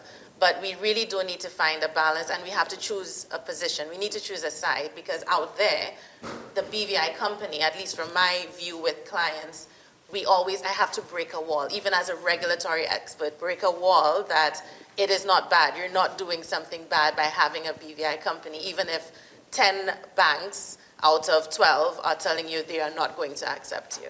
Sure. No, that was very well put. There were 4 mini questions in there. but you flagged a key word, promoting, and you're absolutely right. But a key word, which is its close sister, is protecting. So really we promote and we protect in unison. And both of those will continue to be terribly important going forward. Rosa, you expressed an interest in that. Shall I repeat the 4 or? I'll just answer whichever I remember. Okay. Anyway, no, there is definitely a big gap between what IFSCs are and perception. It's huge. The reporters, the books now, Cayman used to be king, like every book or movie when people go to hide money, it's like, and they went to the Cayman Islands. Now you have you buy a BVI company, it's like, I'm reading these plain thrillers, like what? Anyway, but it has both jurisdictions. And again, it sells, right? It sells because everybody thinks there's some pressure, buried in these IFCs that will solve all the problems. We have to promote the positive. I mean, like BVI Finance publishes, the deals. The law firms also promote the good work. I think it goes back to very basic things. Don't cut corners, don't accept clients, don't want to comply. Confirm to the world that we are regulated, that you cannot just do anything with any BVI company. You need to have a license for this and that. I think it starts with what they call in KYC the goalkeepers, when they come to the practitioner. I sell BVI, I've never had that experience that I actually have to sell it to the client, because I always go and compare what the products, and I bring the positive, the certainty, the English common law system, the court, that really sells. They have to have some certainty about due process, that if you use a BVI company that is offering you to invest in a fund, you can check, and it's a licensed company. That if you're going to use it to open a bank account, we'll help you explain to the bank whatever they don't understand. So I think it's a good work. Remain being very good professionals, and BVI Finance and everybody sell always the positive. That's the only way, because we cannot compete with Antonio Banderas in the movie. No. Sorry, guys. Okay, let's cover the next topic. This is core markets and where we think the growth will actually come from. And a statement to begin. The BVI Business Company is synonymous with development with China and Asia, and is growing its reputation in Africa and Latin America. So the question is, what should the BVI be doing to protect its interests in core markets like China and grow its market share in newer markets like Africa? Where should we be looking? Clarence, could I start with you, please? If I can add another P to the entire equation, is to preserve what we have. And not only preserve it, but how can we be proactive with our approach? We agree, and we've seen the numbers as it relates to the Chinese market. But I think we have to pay attention to what has happened recently in terms of other developments. Let's say, for instance, with the Chinese lockdown in the last 2 years, has Vietnam emerged as a player? Are some of the African nations now emerging as players? And how does BVI recognize what has worked for it over the many years and leverage off those relationships where there are other opportunities that may emerge in other markets where we can continue capitalizing and offering our products? Now, when we talk about offering our products, not just offer what we've consistently offered over the years, but more so, how do we now leverage off of that and broaden the offering to be able to offer, I think the term used was a one-stop shop facility, where we can encourage that continued cross-border transaction with companies in that geographical area. Good. Well, Clarence, thank you very much. And I'm afraid time has conspired against us, but I would like to make one statement to reinforce your comment. Something that we picked up from the mining endeavor in May, from one of our member firms who attended, was that the Saudi Arabians had sent a private jet with 38 people on it, all very important senior executives, because they are looking at a kind of Arabic Belt and Road for Africa. Now, we've done very well with our relationship with China. They obviously have led Belt and Road, but why not think about leveraging that as well? I'm conscious of time, but thank you all very, very much. And please, will you... Oh, sorry? There is one more question. Okay. Right. How can BVI protect and enhance its competitive advantage as a centre for digital assets and finance? Very topical, given the weekend activity. When one law firm, poor fellow, was worth 16 billion a week ago, he's worth a wee bit less now. One law firm here is doing very well out of that, and of course, a very important insolvency practitioner is doing very well out of the 3 Arrows case a few months ago. The beauty of that, it shows cradle to grave. We can do everything here. We can help nurture companies, we can help develop companies, and we can help bury them and perhaps resurrect them. Comments from each of you, please keep it tight, but Robert, you first. Yes, with current events notwithstanding, it's recognizing its diversification is what we're trying to achieve here, away from China or pivoting, diversifying from China. And that would be looking at DAO legislation that we've discussed, foundations, other opportunities that exist. And we as a jurisdiction need to be on board with that. That'd be private sector, that'd be government, that would be the regulator as well, the FSC. And see if we can come together and create a new product for this digital age. I do think there's opportunity there. I do think there's difficulties in getting everyone lined up in the same direction on that. Sure. And interestingly, foundations seem to work unexpectedly well for the DAO and LAO, the smart contracts. Yes. Sort of unintended consequence, but good point, thank you. Shamini, anything from your side? Yes, definitely. It's right up my alley. I'm a very big proponent of digitalization, virtual assets. So my firm has been involved with the first sandbox and also the first cryptocurrency exchange license. Thanks to the legislation we have in the BVI and the efforts of the regulator. Although what we've seen, UAE has quickly passed us. Right now I'm looking at applications for clients where we're looking at both jurisdictions, BVI, UAE. BVI has obvious advantages still because despite the perception I mentioned of IFC, people still see it as a very strong regulatory framework. Right now, what we've seen from last Friday with FTX, and I literally just tackled Broderick before the break, or just after the break, we need to see more regulation, which, you know, there are two views for a regulator, and you think a lot of these crypto firms don't want regulation. They need regulation because they can't operate in silo. They need banks. Even in the UAE, the reason why it's working, you have Kraken and other industries and banks to bank their assets. So what we need to do is to continue evolving our virtual assets framework.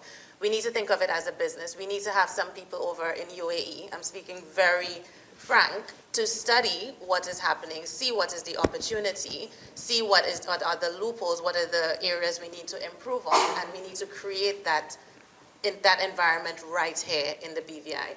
You mentioned we birth them, we bury them, and I think in between, we need to give them a living space. Digital, everyone does not need to be, we can bring them into the BVI, have them have residencies, have their offices here. I don't want to have the image of FTX and what happened in Bahamas, but if we create that with regulation, it has obvious economic benefits as well. So I think we need to be forward-thinking and just get it done. Sure. Well, thank you. I'm conscious of time. It is important to hear your Just a quick comment, if I may, and not to throw,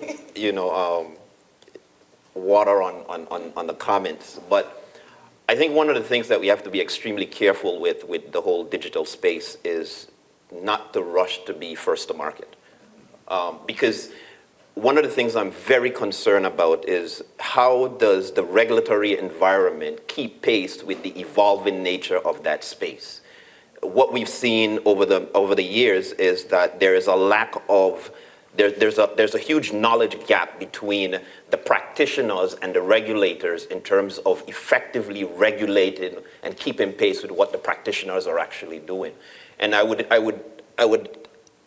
issue a bit of caution where, whilst this is an opportunity to diversify, we don't diversify that feeds the reputational risk that it's brought to the jurisdiction that damage the other elements of the business that is sustaining us. All right. No, a very valid point. Matthew, a few words, please. I'd agree with Robert's earlier comments. We need to diversify on the product front. Yeah. We see a lot of Cayman foundations used in conjunction with BVI companies. We should be able to service that whole structure. And then once VASP registration comes in, that needs to be resourced appropriately so the process is efficient. These guys move at light speed, and if registrations are getting blocked up, they will find somewhere else to go. Yeah. Good, thank you. Vanessa, the last word. You start with me and you end with me. I think the key takeaway from this whole panel is diversification in products, not just in the digital space, but throughout our offering, to be relevant and to remain relevant in this new era, and diversification of markets. As Robert correctly said, we can't keep looking to one market. I think Latin America is hugely untapped. Africa, Ghana is a huge market. A lot of regional players are going in there full force now. Is where do we find our space in there, and how do we support the movements within Africa? So I think diversification, and we've been speaking about diversification for years, but I think serious, supported by data, proper research, and done properly. All right. Rosa, one last comment, if I may, and then that will be the end. Yeah, well, I agree with the comments from my colleagues. We have to diversify.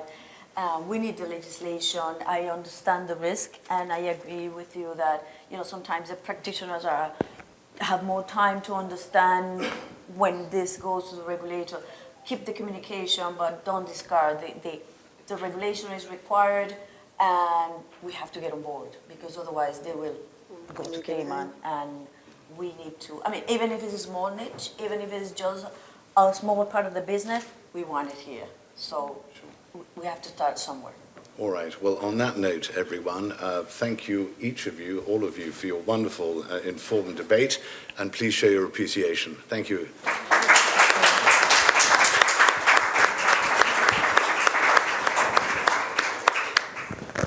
Turn it off before you get the thing on. Can we ask the second panelist to come up and get yourself mic'd? Wonderful discussion. I know you have questions coming out of Mark's presentations and coming out. We have on Slido.com, you can also put your questions there. If you want to save them, you can. If you don't want to ask them during the audience discussion period, you can also put them on Slido.com at #BVI Global Impact. Yeah. Okay, we are going to go into our second panel discussion. Don't run ahead of me. I see some of you have already started to fill out the poll. In this discussion, we're going to be looking at the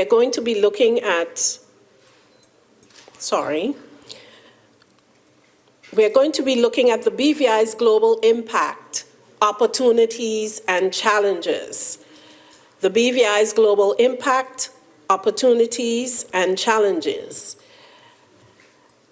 And to moderate this panel discussion, we are going to have Mr. Broderick Penn.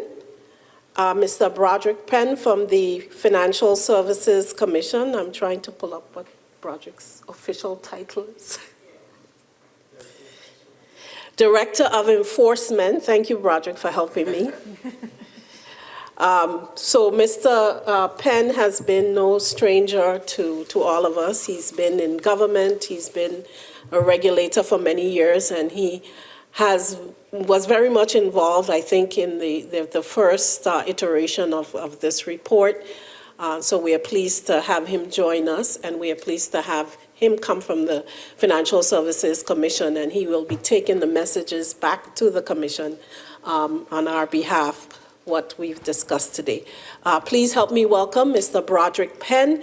And before I do that, I don't forget my manners. Let me thank Simon Gray for moderating the previous panel, and I also want to thank Matthew Coleman, Rosa Restrepo, Robert Bryant, Shamini Chase, Clarence Faulkner, and Vanessa King for what was an excellent panel discussion.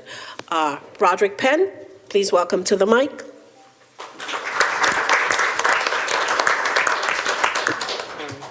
Good morning, everybody. Thank you, Elise. I found it strange when Elisa asked me to do this at the last minute, but she just announced why I'm here. She wants me to take messages back to the Commission. But I don't have any permission to be here on the Commission's behalf, so Elisa, I'm afraid I won't be able to help you out with that. Let me first welcome my panel. I know in the interest of time we're denouncing with the formalities of who they are. But I'll tell you their names if you didn't know. Starting on the left, we have Elizabeth, Jerron, George, Lorna, and Ayana. They're all notable professionals in their own right within the sector. So without further ado, I'm going to jump right into it. The last panel answered a couple of our questions, so we can be on for like 10 minutes. But notwithstanding, I think there's some important things that we are going to try to get out of this this panel. And just like the last, there's a general question that we want to throw to the panel first, in terms of their level of optimism.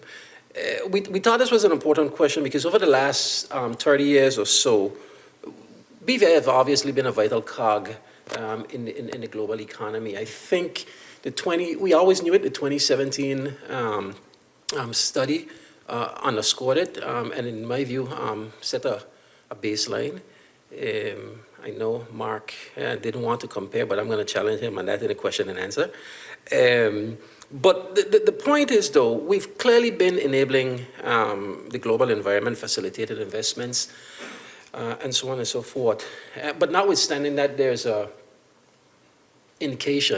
strong indication, given where we are with the global economy and it's slowing, and that continued slowing, as to whether or not we will remain of a certain level of relevance. Clearly, the things that we're seeing now are driving potentially our participation and how we may impact and be used, etc. So I want to ask the panel, and Lorna, since you are the stateswoman, I'm going to start with you. We want to hear a little bit about what you feel in terms of the level of optimism to the role that the BVI will continue to have, especially in this new economic landscape where we are seeing a move towards effectively a global recession. Thanks, Broderick. I don't know whether to thank you for picking on me first, but I'll take a crack at it.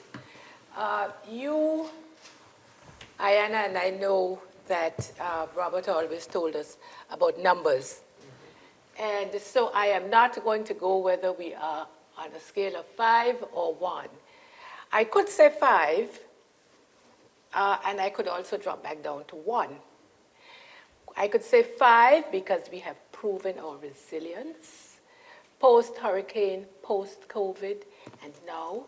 And based on what Mark said to us, yes, he said don't compare the two reports, but this report told us that the BVI continues to punch above its weight. I mean, imagine, even today, not even today, today we know, for instance, that a country that has 30,000 people employs globally 2.2, or contributes, I should say, to the employment of 2.2 million people. That is very significant. So that would earn us a 5. On the other hand, very quickly, the challenges that could put us down to a 1. And one of those challenges is the need for government to play a greater role in terms of policies that would allow us to stay competitive. That's very important. The need for us to have, again, it's a government role, the need for us to have more infrastructure, for instance, infrastructure in terms of telecommunications, and even the way we look. If we are going to stay competitive, we have to improve the way we look. Yeah. And that I'll stay with that. I'll just add one other quick thing. The ease of doing business is a problem. And if we're going to stay competitive, we have to improve on that. So I'll stop there. So it's interesting, Lorna, that you identify the challenges so easy. Next time, let me build up, right? But we're going to get back to them because I think those are probably, I think those are probably the most important part take away from this discussion. Ayanna, where are you in terms of your optimism? Are the drivers still there to be able to deliver value? So I'll take a different tack, Lorna. I will go with 3.5. So I'm slightly optimistic. And I'm slightly optimistic because, as Lorna has said, BVI has proven itself time and time again. As Mark said, we are a globalization success story. But we have some low-lying clouds covering us, and I'll talk to the issue of public registers, the peer review results that have just come out, our mutual evaluation that we're preparing for. We have a lot that's coming in the next 18 months. And yes, we have been resilient in the past, dealing with several threats. But it's how we navigate going forward, because I do think it's the way we do it going forward is going to determine how well we're able to stay in the game. Elizabeth, Lorna made the case in terms of our resiliency. Ayanna have supported it. Where are you on optimism? I would say sort of a 3.5, 4 as well. BVI has demonstrated time and time again over the last 20, 30 years that it is resilient, that it can always bring in the experts. Whenever there's a naysayer, BVI just turns around and somehow we make it work. Like the profession, the professionals and government, we make these products work and we sell it and we go out and it's created a very, very successful business. And I don't think that energy and enthusiasm is going to go away. We just need to be mindful that we need to continue with that. So we have to look at digital assets. We need to be maybe not the first one to be regulating everybody, but we can learn mistakes from, for example, Cayman. They've brought in vast legislation that is being very, very slow to get regulatory approval. So we're seeing a lot of people holding off getting regulated because they're waiting to come to the BVI because they think the BVI will do a better job. So we need to make sure that we do that better job. So it's going to be being reactive, which is what we've always done, and we've always been really good at it. So I think that's what we just need to keep being. We can't change what happens to globalization. We can't change a world recession, but we can be responsive to it. Yeah, I'm going to jump over to George because I have a sense we're going to get a greater level of objectivity from Joran. Thank you. I'd say for me, I'm probably like everybody else is somewhere between a 3 and a 4. I think we're at a crossroads at a jurisdiction right now where we have, and we're going to get into the specifics of some of them, we have some enormous challenges coming down the line. On the optimistic side, as other people have talked about, we've already demonstrated our resilience. And as Liz has just said, we have a lot of energy, enthusiasm. I think we actually have a phenomenally talented financial services industry. I think for the size of the population, for the size of the financial centre, it is unbelievable how many great people we have here, and that is how we have faced every challenge that we've faced up till now, and how we've succeeded. The one thing that I would say is that I don't think it is just about being reactive. I think it's about being proactive. And I think it's about not letting the challenges we face stop us from innovating and thinking about the opportunities that are out there as well. Some of them come out of the challenges and some of them are completely different. As a jurisdiction, we have faced some significant headwinds over the last few years, whether it's Hurricane Irma, for which the phrase headwind is not really appropriate. No. We've also faced economic substance. We're going to face legislative changes around transparency, the amendments to the Business Companies Act, the OECD peer review, everything else. And we're going to have to react to all of those. We're going to have to do things in response to all of those. But we also need to think about what is our product, what are our markets, where can we go, what can we change to do things better, as well as just reacting to what's happening. Okay. Duran, wrap up all the optimism for us and give us a dose of reality.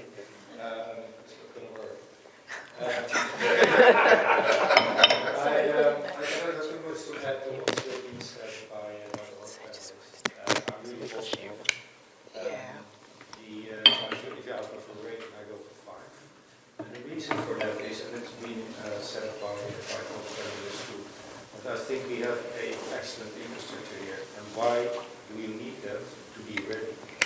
The world is changing very quick, and we need to be ready for new developments. And the only thing you can do so is to train yourself and to ensure that you have your legislation in place, that the regulators functioning well, that your agents are okay, that you have the lawyers on board, that you have the accountants on board, to be able to pick up anything new that's happening, as for instance virtual currencies, etc., etc.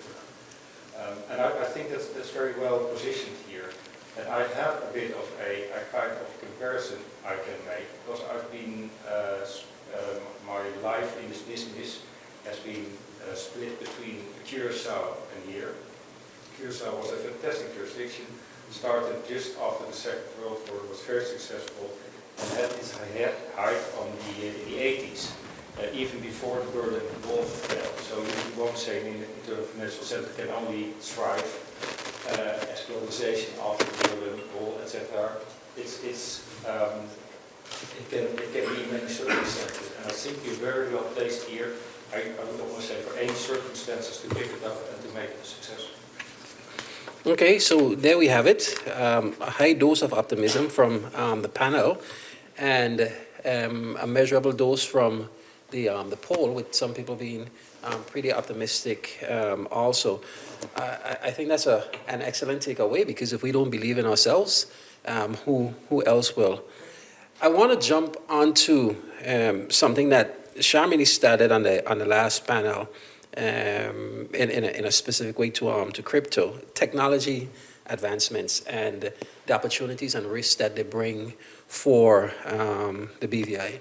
And obviously with the expansion of the digital world and the remote ways of working, we're seeing geographical barriers coming down, heading back to the theme of globalization. I think that level of digital connectivity, it makes the jurisdictions, the industry, and its services accessible across the world. And a lot of people in the developing markets are actually using this to access their own markets and to develop their portfolios. So I want to focus in a little bit more on this whole idea of digital assets and crypto and the potential that it has for BVI. Obviously, we've seen previous press reports in relation to the amount of activity that exists within that space in BVI through the companies, through initially the actual token offerings and so forth, but more so now with the exchanges. So we clearly have a name without having even done much yet in that space. So I'm going to start off with Ayana and ask, what more do you think can be done to enhance our growth and our share of that market that I described? I don't see myself as a digital assets expert, but I find it to be very interesting. With the FTX case, I think it will make an excellent case study going forward. For BVI specifically, in comparing it to what's happening in the Bahamas, I believe that we have an opportunity, but that opportunity is affected by things like our infrastructure. And infrastructure being electricity, infrastructure being telecommunications, which we all know we've been talking about for a very long time, that needs to be developed and strengthened. But there's also the issue of understanding what the crypto space means. Not just the regulators, but also the persons working within it. So you have to have expertise that can understand the internal workings, because you need people on both sides of the fence that can manage the risks that are there. So internally, you're talking about your governance, your risk, your compliance, to monitor transactions. But also on the other side, you need the regulator to be able to supervise and the other competent authorities to be able to investigate when suspicions are reported. So it's a holistic approach. The opportunity is there, but we have to be willing to invest in it. I compare it to when we did AML legislation. Broderick, you and I started the commission a long time ago. And when we introduced AML legislation, if we looked at it in 1999 and compare it to what's there now in 2022, it's like night and day. I believe the same thing will happen in the crypto space. There's going to be legislation out there, there's going to be an approach taken, but it may not be what is necessary to fill all gaps. Until you start to implement it, until you start to use it, then you will start to see what needs to be moved, what needs to be strengthened. And as I said, the case studies are going to be very useful in developing what legislation and what practices or best practices evolve as a result. So I don't think we should necessarily, as some have said, be wary of that space. I think we should embrace it because we're positioned to embrace it. And we have an idea of what we need to do to try and make it work. Okay. You're telling a regulator moderator about embracing risk.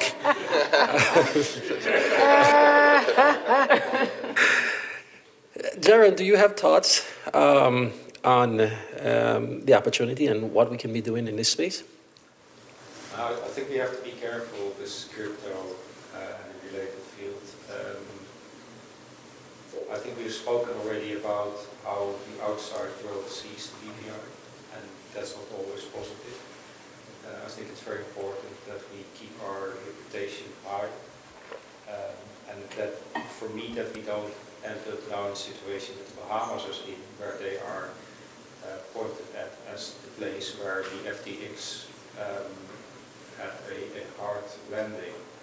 So I'm on the blockchain, I'm very positive. I think also cryptocurrencies in due course, because it lowers the transaction costs and a lot of advantages to it. So we certainly should be there. We should develop regulatory framework and knowledge, but let's be careful that we don't go too quick. Yeah. Lorna, I'm gonna jump to you. I saw you on Facebook the other day telling us that this space is not going to leave you. And you've started to do your certifications or whatever. So clearly you see opportunities, but over your illustrious career, you've worked very closely with regulators where we see risk, and with that FTX implosion, and there's a lot, as you can see, it's probably starting another crypto winter in terms of its effect in that space. So for someone that sees opportunity, you've always been in business development, but you've also sat by the regulators who see risk. How do we strike the balance? It's a tough one, but first I want to digress a little bit by commending Chamonix on the comment she made about us striving to better understand what digital assets are, how they are used, and so on, by taking ourselves outside of the BVI into other jurisdictions.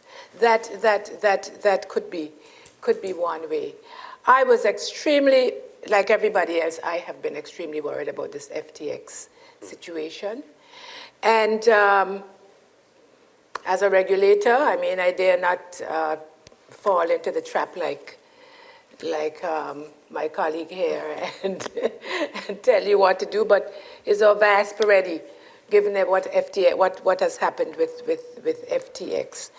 I'm assured that it is. I think that this is a wonderful opportunity, Broderick, for our young people.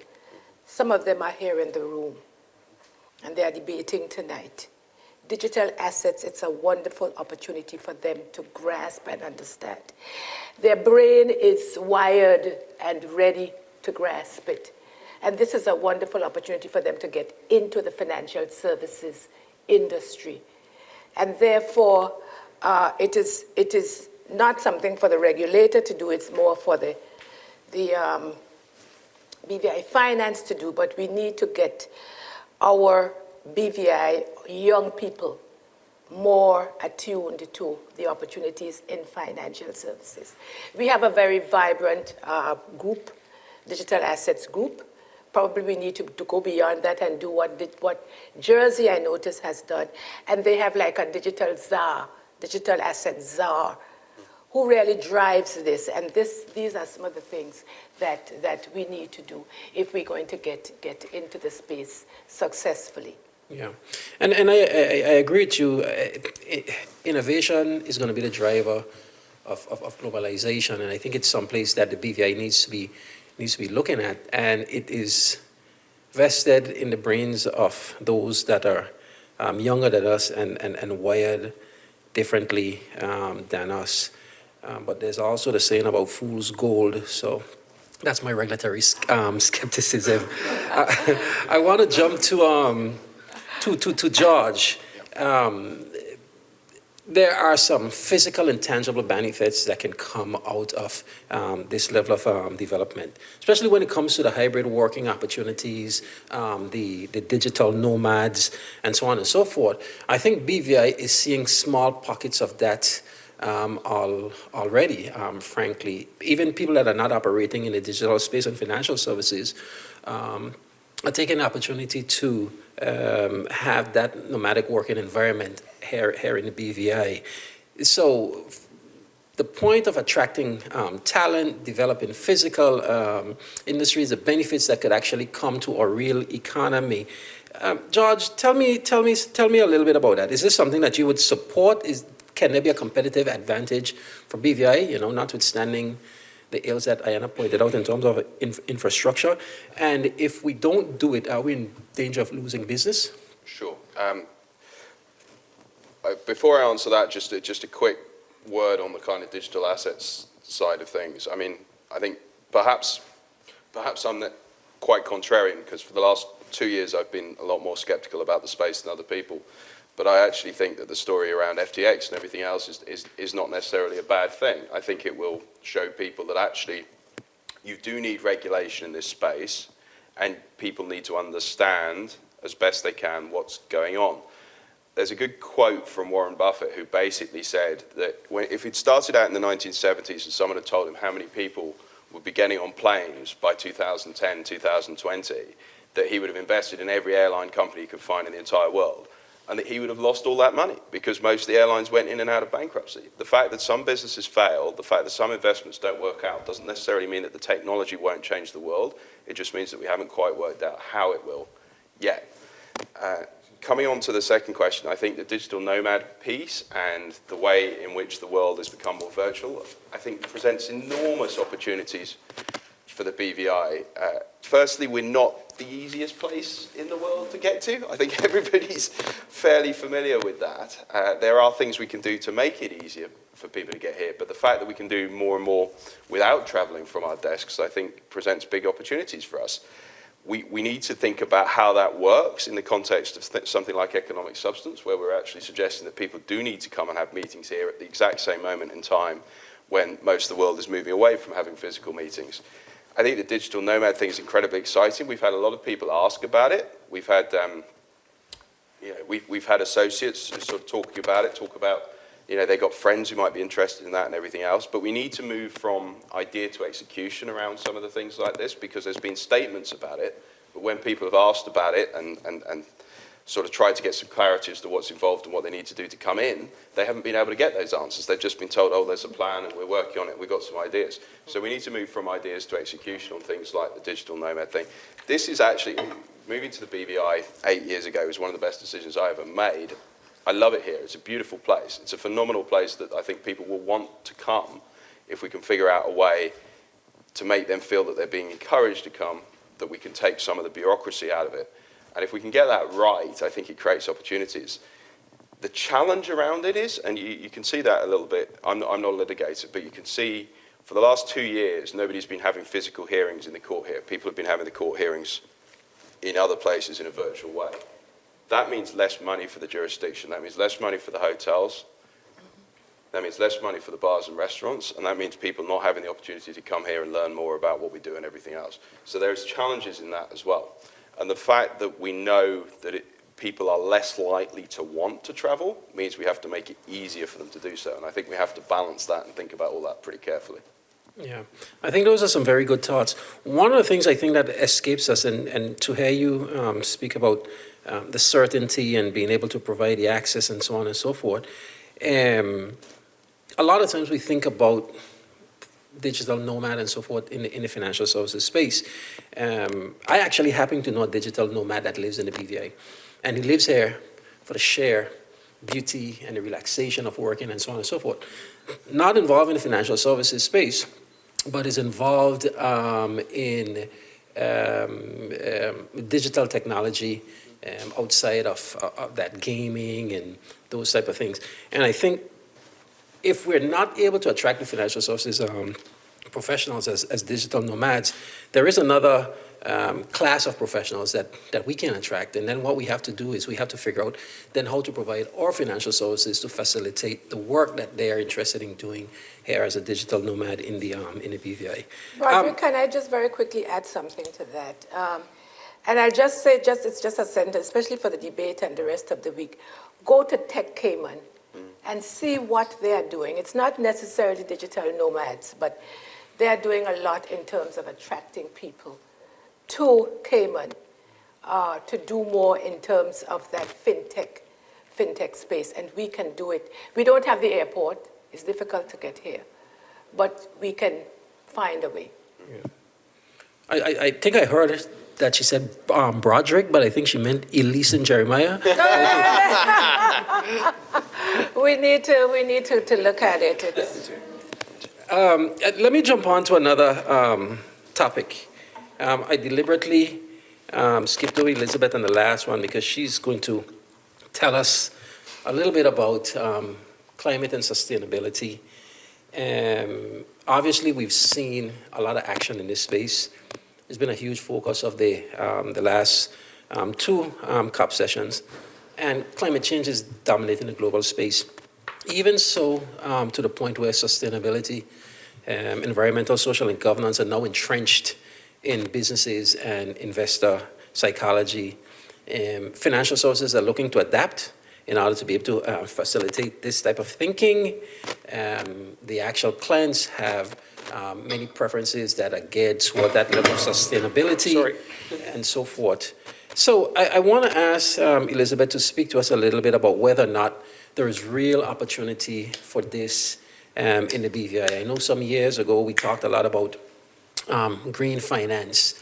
I'm not sure how far we've gotten on that, but firstly, do you think we should be doing more to cater for green finance? And while you're speaking, if you could talk maybe about some of the pros and cons of trying to be in a leadership position in that space? And if we don't do it, what are the risks? Well, I think ESG, as it's known, that is definitely something that's going to become more important. It may not be as important right now, but in the next 5-10 years, it's going to become more important. There are so many reasons why the BVI should get on board with this. Number one, we have a horrible reputation internationally, whether we deserve it or not. This will help. Reputationally, if we're one of the leaders in green finance, that has to go in our favour. We have to look at next generations. When we're looking to recruit now, we're seeing people wanting to know what our ESG policy is. Have we signed up to the UN Compact? Yes, we have, but we're seeing that is what the new recruits want. The new recruits don't just want to join any law firm. They want to make sure they're joining one that they think has the same values as they do. That's what they're looking for investment as well. So someone like Warren Buffett, he is pretty dismissive of this at the moment, but he's open. He's saying, I look for short-term investments and short-term profit, and right now, ESG isn't giving me the best profits. But someone like Larry Fink, that you referred to earlier on from BlackRock, he's looking at pensions in 30 years in advance, and he's saying he's got a huge green fund portfolio and investment and focus on ESG. He's like, this will be important. You will not be able to operate in certain government spheres. You won't be able to do certain transactions, certain actions that are being done now if you don't follow ESG principles. So in 30 years' time, he's looking at ESG being a core consideration for the investments that they're doing right now. And we obviously for the climate we need to do that, but if you look at the recent invasion in Ukraine, we're seeing our dependence on fossil fuels. And we're seeing perhaps one of the benefits to come out of that is a shift, like a forced shift away from fossil fuels. And we're now seeing, like the UK, they've dropped their zero carbon promise from 2050 to 2035, just as a direct impact of the war in Ukraine. They now know that you can't be completely dependent. Globalisation is great, but you need to de-risk as well. So we're going to see a growth in environmental policies, social policies. All of that is going to be a growth. It's in its infancy at the moment, so it's not the core focus for most investors, but it is for the next generation and the generation below that. At the moment, we have to be mindful of greenwashing, so a lot of companies are saying they're environmentally friendly, but when you actually look through the data, they're not. So we need to be mindful of that. But that's the same with any new product in its infancy. There are going to be glitches, so we just need to back it. We need to be behind it. It's going to be the future. It's what future investors want. It's what future employees want. You know, we're having different, like the next generation don't even want to work 5 days a week. They don't necessarily want to be going to the office every day. They want to have the ability to come and live in different jurisdictions. So the way that they think is different. The investments they're looking at, they are looking at green. Even Amazon now has an ethical shopping option. And they've done their studies that people under 30, that's where they're doing their shopping.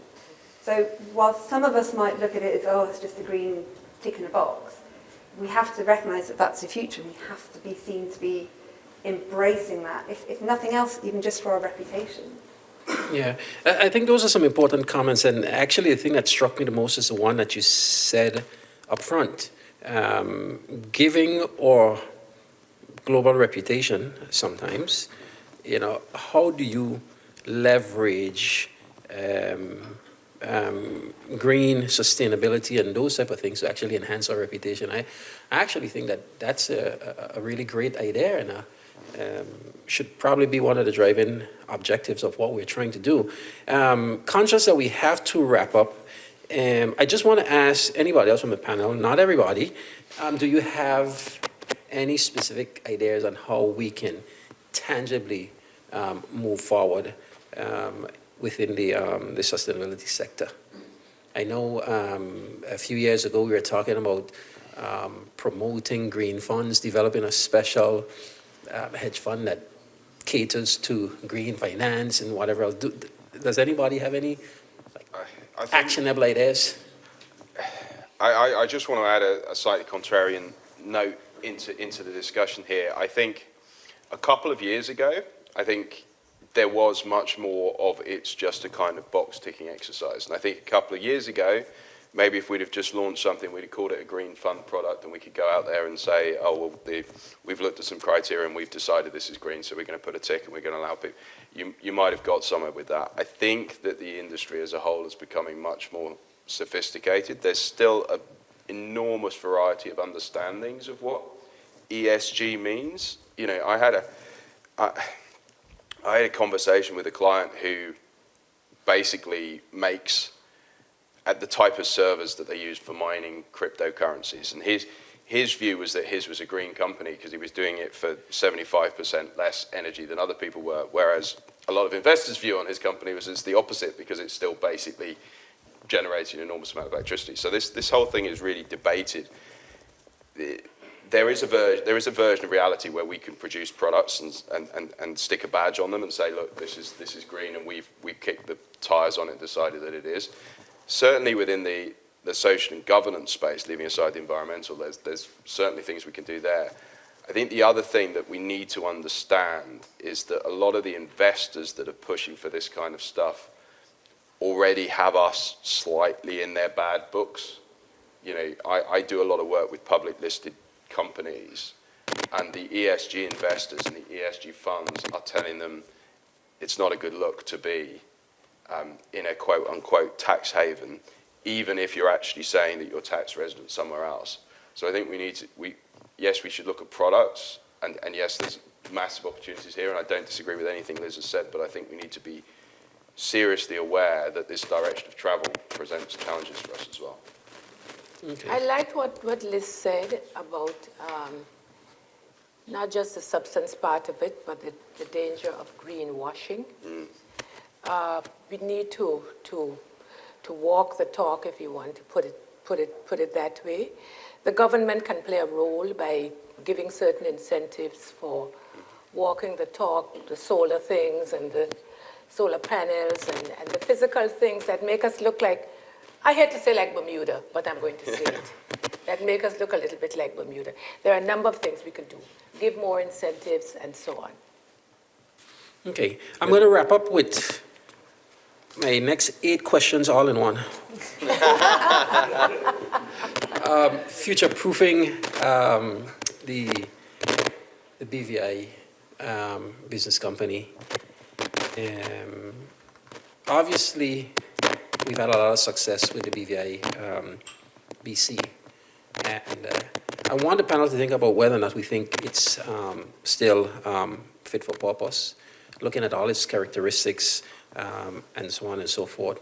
And if you do believe it is, how do we then leverage what we have now in that BC, maybe change it up a little bit in order to enhance what we offer within the BVI? Is there specific places that we should be looking at? Are there specific changes that we should be making to our existing product? So effectively, just give me your final thoughts on how do we move forward as a jurisdiction in terms of enhancing our position and our reputation given what exists in the BVI right now.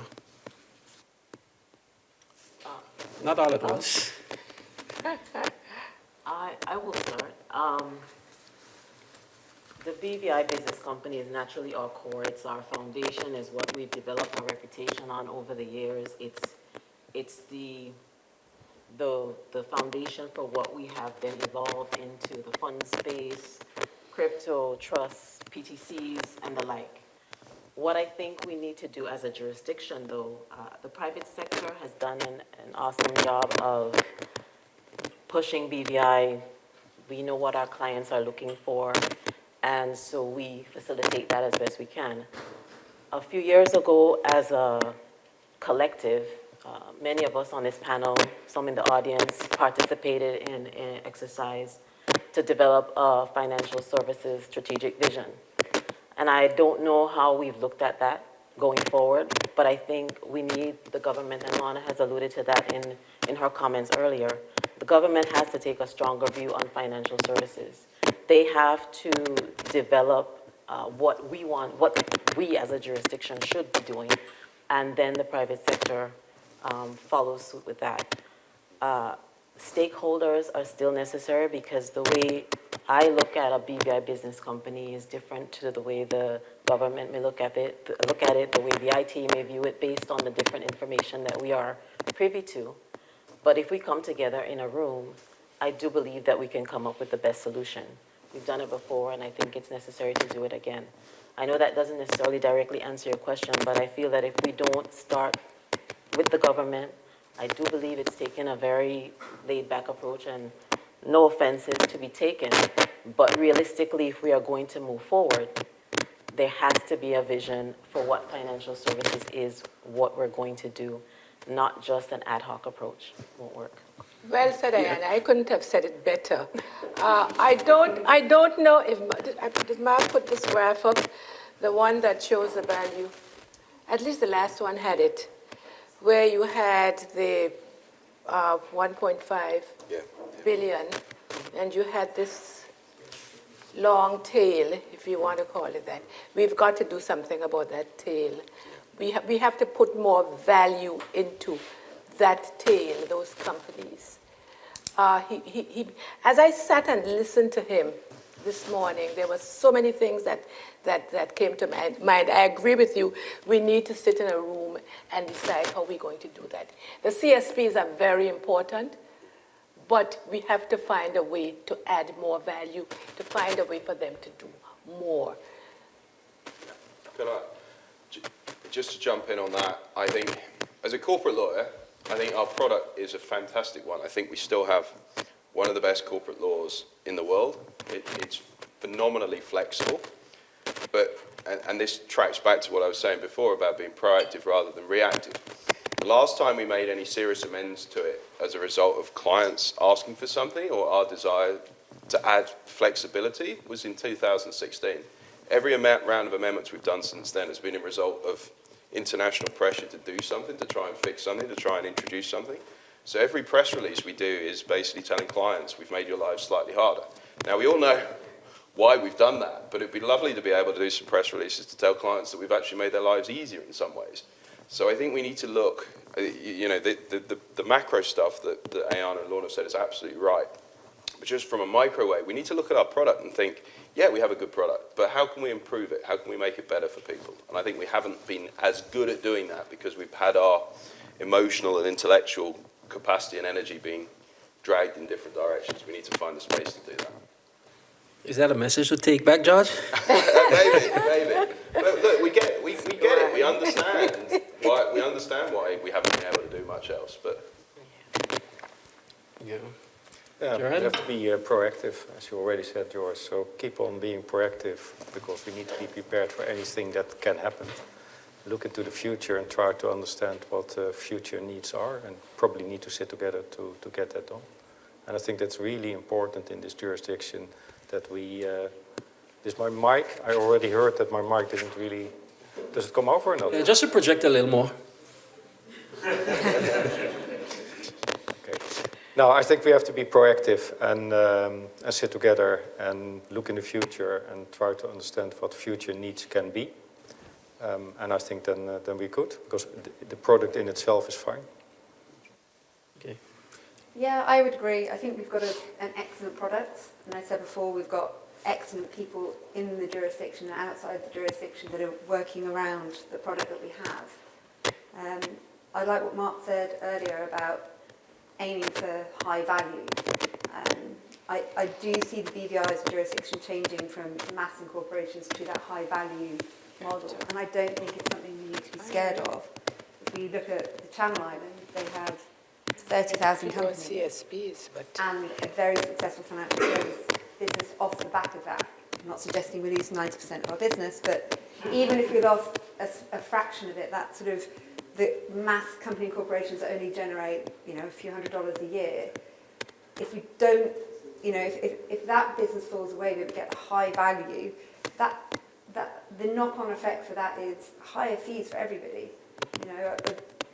We had a meeting with some of my colleagues in the Channel Islands, And they're charging twice what we are for legal work and legal services on the back of high-value clients. So perhaps, you know, embrace the high value and don't be frightened to move away from what we've traditionally had here. If I may. Sorry, it's not what you want to hear. No, I agree, but we should be careful that we don't start to try to become a copy jersey or a copy currency or something like that. We need to find our own sweet spot. And I think the sweet spot is, for instance, in the volumes that we have and the global reach. So we have to be very careful that we keep that global reach, and also in the pricing that we don't try to charge the same. Then we have to be very sure that we can offer services that can compare with Jersey and Guernsey. So we have to be looking for our own sweet spot, and it's somewhere there, I'm sure. Okay, well, thank you. I know we have to get on to the question and answer panel now. I just want to thank my panelists for answering so candidly, for having a high dose of optimism. And I like the words that you left us with. Aim for high value, balance, and find that sweet spot. But I think most importantly, we need to think together, work together, implement together. And it has to be crystallized around leadership and vision, Jeremiah, so that we can actually look to the future. So thank you all.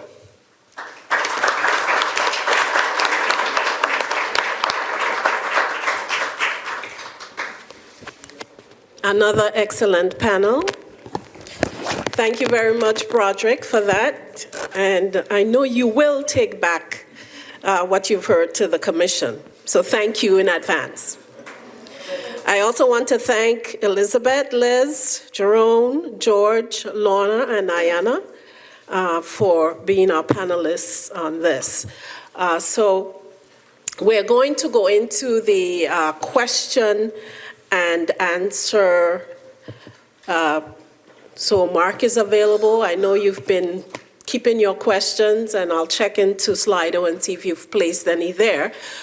Okay, who wants to ask the first question or make the first comment? We've had some excellent presentation by Mr. Pragnell. He's given us a lot to digest, a lot to think about, a lot to chew on, and then that was followed by the panel discussions. Very, very enlightened panel discussions. I am optimistic myself, and so I believe that there is a future for international finance centers like the BVI. I must say I am not so much in agreement with you, Robert, about the block economy, and I do not think that the world is going to go against China. I think China is too important to all the countries, including the United States, including Europe, including the UK. I've seen so much pivoting to China, pivoting to Asia over the last decade, and even in the most recent half a decade. They've done so many missions, trade missions, because they recognize how important the China business is to their economy, even the United States.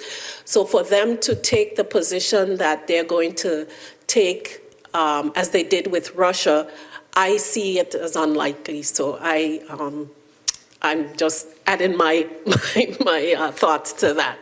So I still think there's opportunity for us. Yes, of course, we can always diversify, but I think the block economy is not going to make us choose against China. I could be wrong. Any comments, questions? Mark? Okay. Thank you, Elise, and congratulations on the report. I think it's always good to see figures and analysis. So just a question, I'm not sure if it's for you or Mark. In terms of continuity, is this going to be an annual publication?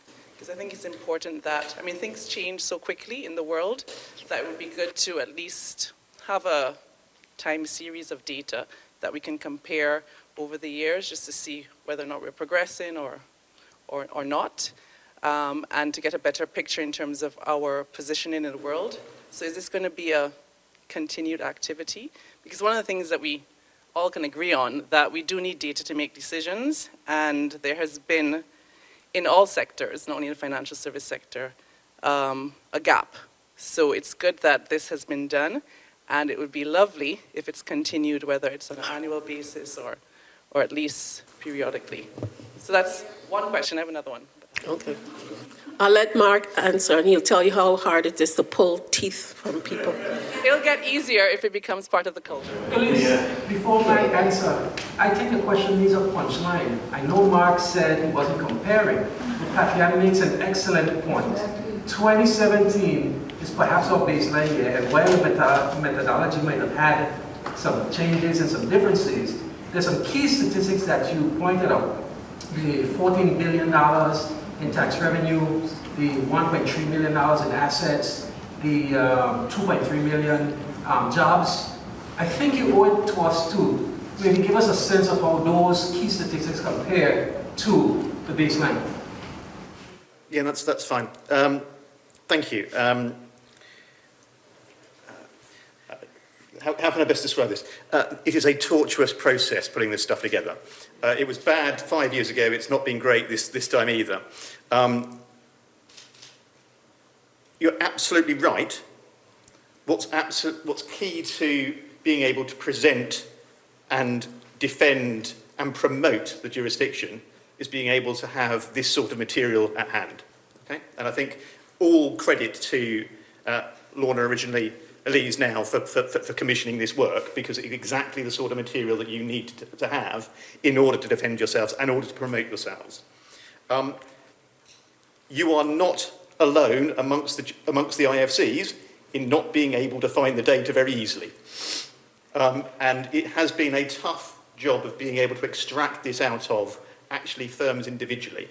A lot of this material is collected in part through regulatory submissions, but there's always a difficulty of being able to share regulatory submissions.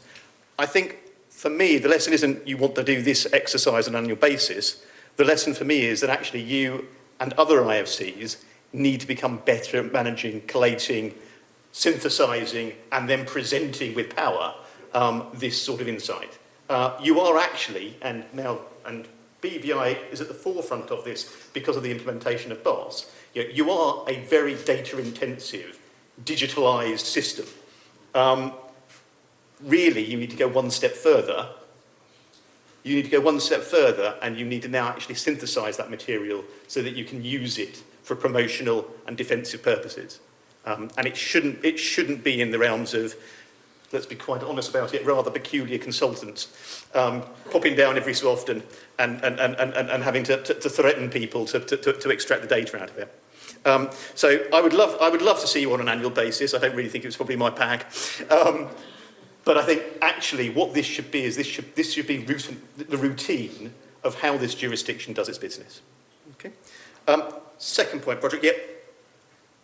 In terms of the difference between now and last time, let me just explain. There are two reasons why. Primary reasons why I'm not keen to have the report with comparative data from 2016-17. The first reason is the statistical point, which is that actually the methods are such that there are reasonable, sizable margins of error, and you don't quite know whether or not what you're seeing is differences due to the margins of error, or whether or not you're seeing something that's real, although we can have a good guess at it. Okay? The second reason is that I don't think that your primary audiences externally are that aware of 2016-17. I think actually you want to be landing some of the messages that we did with the capital economics research. I think we want to be landing some of those messages again fresh.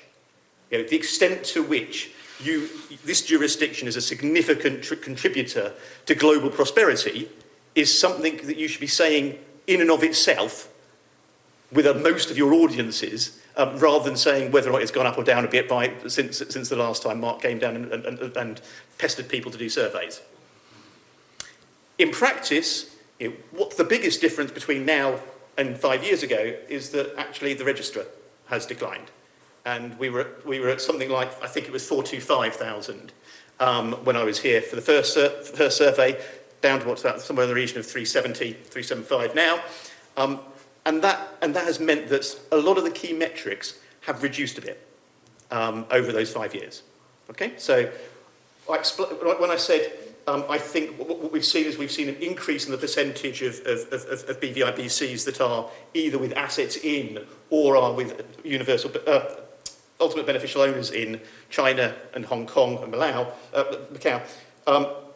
I think that change in percentage is actually due to what's been a reduction in the numbers of assets, and predominantly UBOs in other jurisdictions, in other locations. Predominantly a reduction in we think, in Europe and the UK.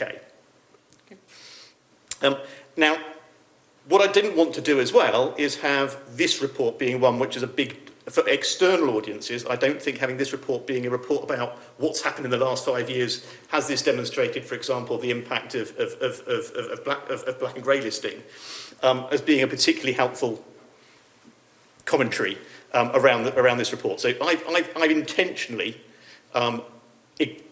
stripped out, kept to one side, the comparison with last time. I think for this room and for the industry, it's important to note, yes, actually, you've seen a reduction in the size of the register. Actually, that reduction has both been in terms of getting rid of some of that very long tail. And Lorna, thank you ever so much for commenting on that diagram. I thought it was boring enough the first time round. I didn't put it a second time round up there, okay?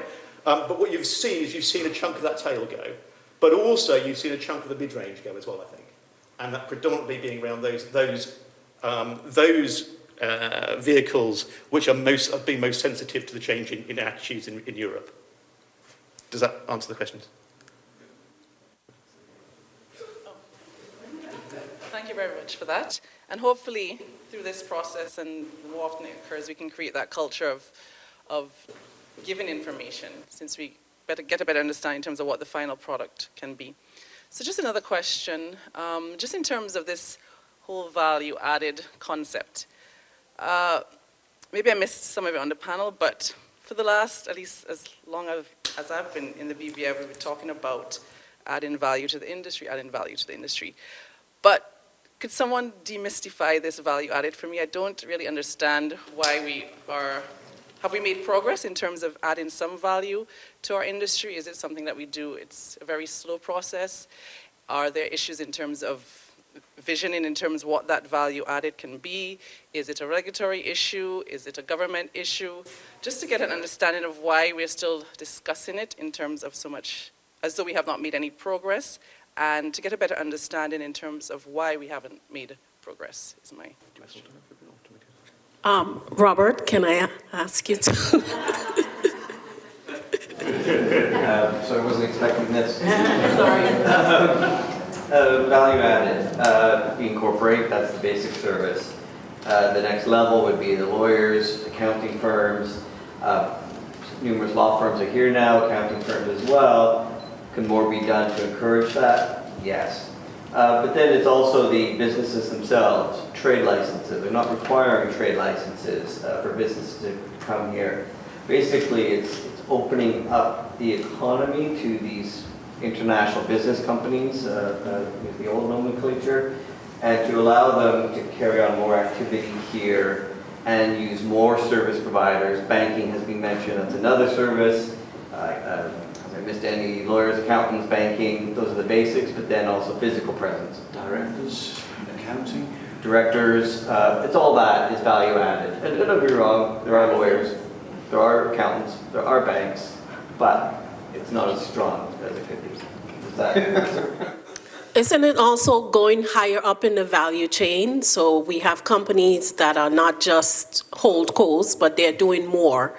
So expand on that. That's a fair question. So holdcos, that's great, very little value added. But you start having joint venture companies with multiple shareholders. You start having more sophisticated companies. They require these extra services. So it's targeting the more sophisticated market with more valued companies and all the work that goes with that, which can be done here. Got it? All right. Yes. Thank you. Just as you say, we've been saying and hearing the same thing for many years. Some of this, I think it's on, but she can hear me. Sorry.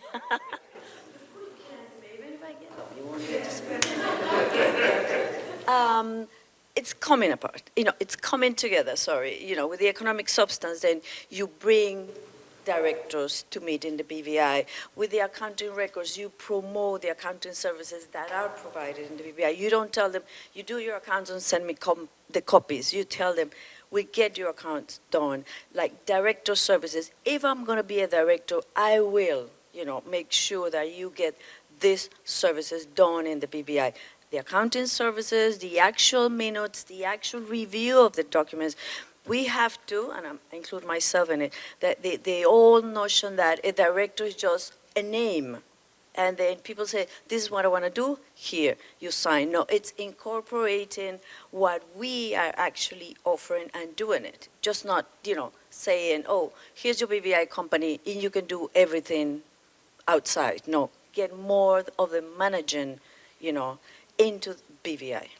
We're adding value, but incrementally. It's not leading to it. Okay, that's an answer as well. One question for Mark. Mark is going to give input. Sorry. Thank you. Adding value is a real simple concept from my sort of rather naive economist perspective. Simply what it means is having jobs in the IFC here that earn more money. And it's being able to deliver services that remunerate higher salaries and higher profits within the IFC.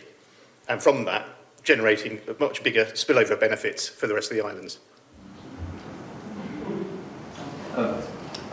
Mark, a question for you. At least you're a very good company with the block economy.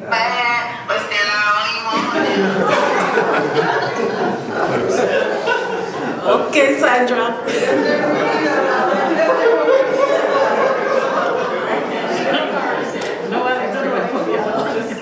So at least you're a very good company with the world not dividing up in blocks. Biden said yesterday that he does not expect a Cold War with China, although frankly, Cold War in China said in the same sentence by the President of the United States is fairly scary in itself.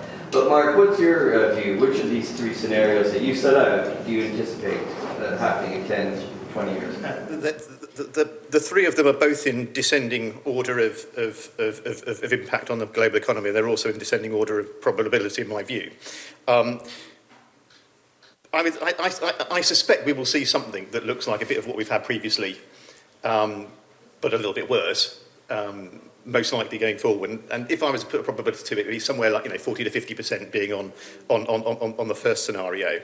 I do think though that the block economy, or some elements of the block economy, are quite likely. I don't totally agree with I'm afraid, Lise, with your view on China. Partly actually because I don't think it's about the extent to which the US recognises it needs its China. I think it's the extent to which over time China doesn't need the US. And I think we will. Given the range of effectively both political and social values that appear to be appearing at the moment, it does seem to feel quite a struggle to be able to keep those all in check in some coordinated way. So I think some element of the block economy is likely. I don't think it's necessarily going to be as extreme as my scenario is meant to try and pick out. I think the idea that most of a new economic nationalism, I think that for me is our more extreme scenario. And that's simply because I think there are still relatively well associated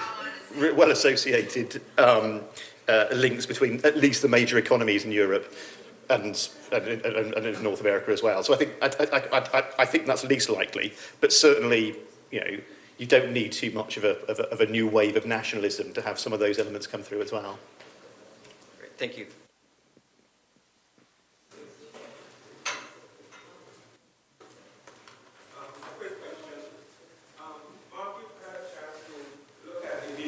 Since 2016-17 and today.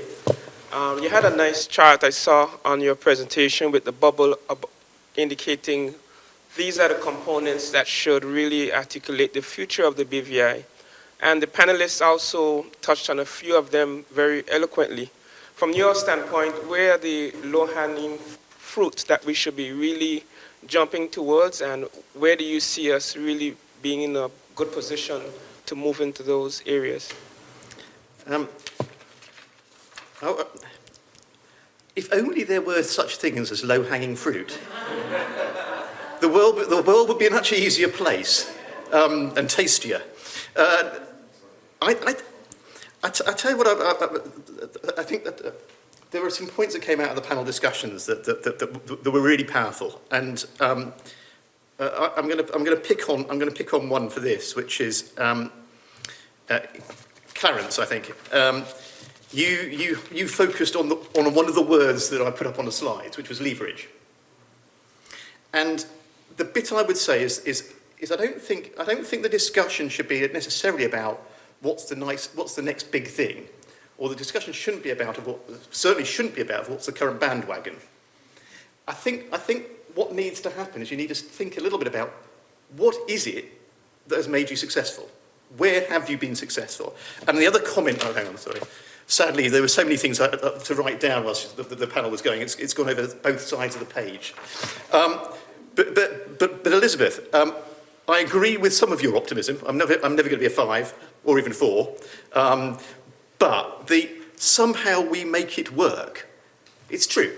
And that's actually, I think that's a very positive, strong reason for being positive about the islands. Actually, it's what I felt when I was here in 2016-17. It's clearly as the game now. It's actually, whatever's thrown at you, you get through it, and you work it out, and come out the better from the other side.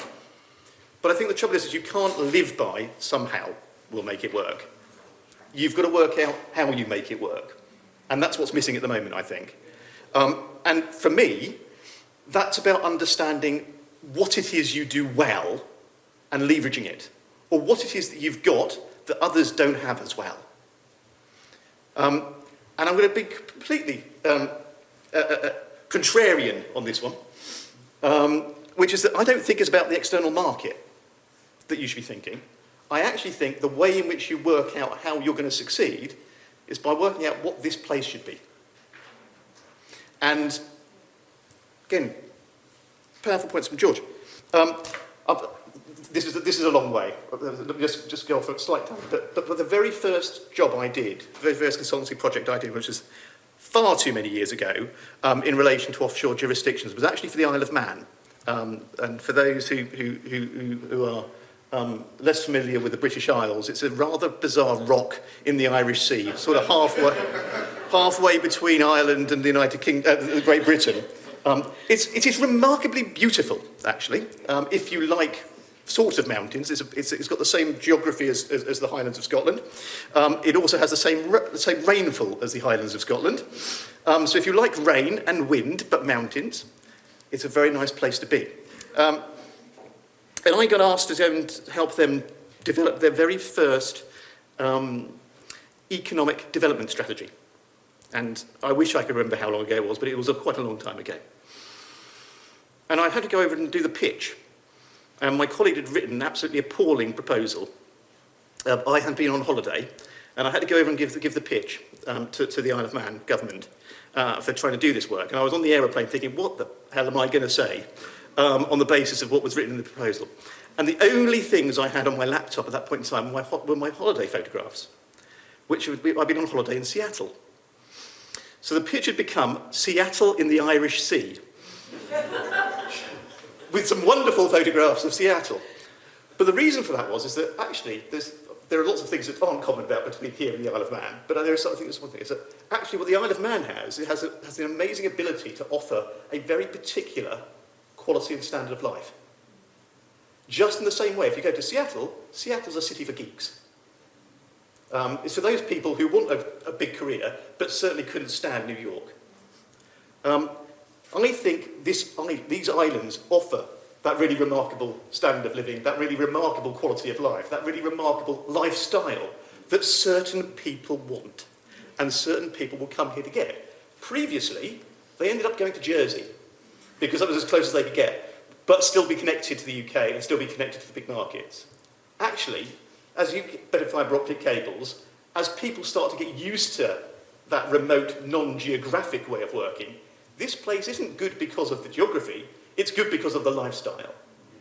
And that, for me, is the real advantage that you have. That, for me, is the real opportunity you've got. If there is such a thing as low-hanging fruit, that's what this island is. It's a lifestyle. Say it again, Mark. Oh, please, no. It was hard enough the first time.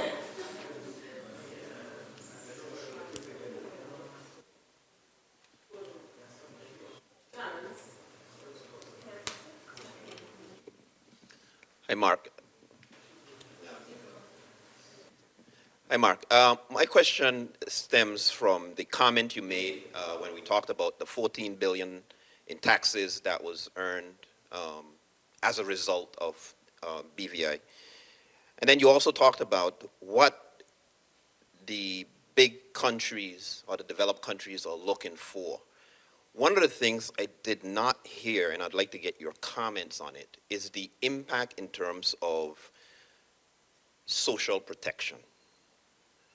And what I mean by that is that many countries, if we look at the three options that were listed, if we pick the last one, nationalism, the concern for me stems from whether or not those major countries will now start to cut off social contributions to international organizations that impact the human element of the global community.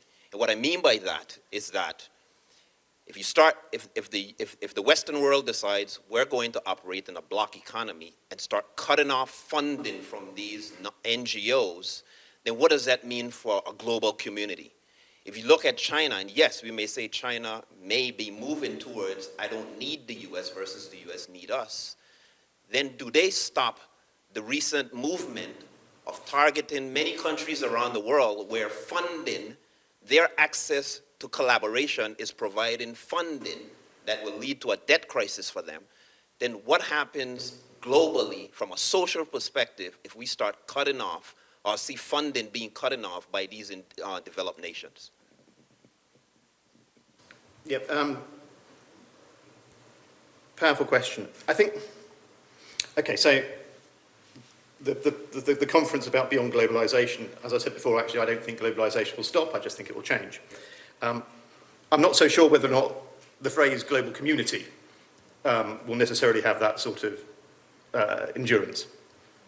And especially, now, there's always a slight risk that you end up thinking about the future from the very specific spot you're in.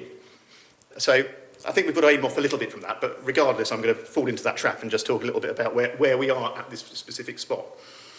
And at this specific spot is that we've got a series of well, actually not just predominantly, but we've got a series of large nations which are heavily indebted. And it just simply is the case that politics, domestic politics, is driven by the domestic electorate. And regardless of the long-term benefits, regardless of the moral obligation, regardless of what's right, wrong, or indifferent, actually in these sorts of climates, what's going to happen is the local electorate who's going to have their tax impact minimised as far as they can, and the services that are being paid for by those taxes cut last. And that's, I'm afraid, just what it is. So I think where we may well have had a period of greater global cooperation and global funding within that, although I'm not totally sure the values of it, whereas that might have been the case. I think we've got to be realistic. And if we're thinking about contributions to this region, for example, we're thinking about contributions around climate change in the short term, I don't think they'll happen. What I do think, though, is that in the longer term, and because of some of these issues around the changing structure of population, because of the gen whatever X, Y, Zs coming through and all the rest of it, I think when you look to the future, when you say what's the world going to look like in 25 years' time, it has to be different.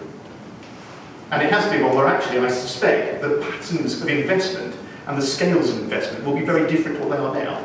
Simply because in a net zero or lower carbon economy, actually the patterns of investment have to be different because the sources of energy and the uses of them are very different. Okay?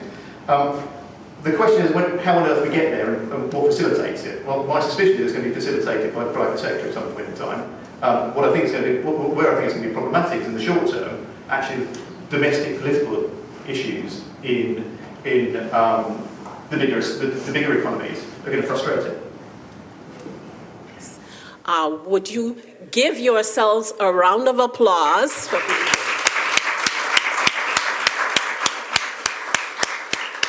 And I want to thank Janet and her team from the International Arbitration Center. You've been superb in helping us out, just preparing and getting everything ready. Thank you much, and we now dismiss the Beyond Globalization Conference.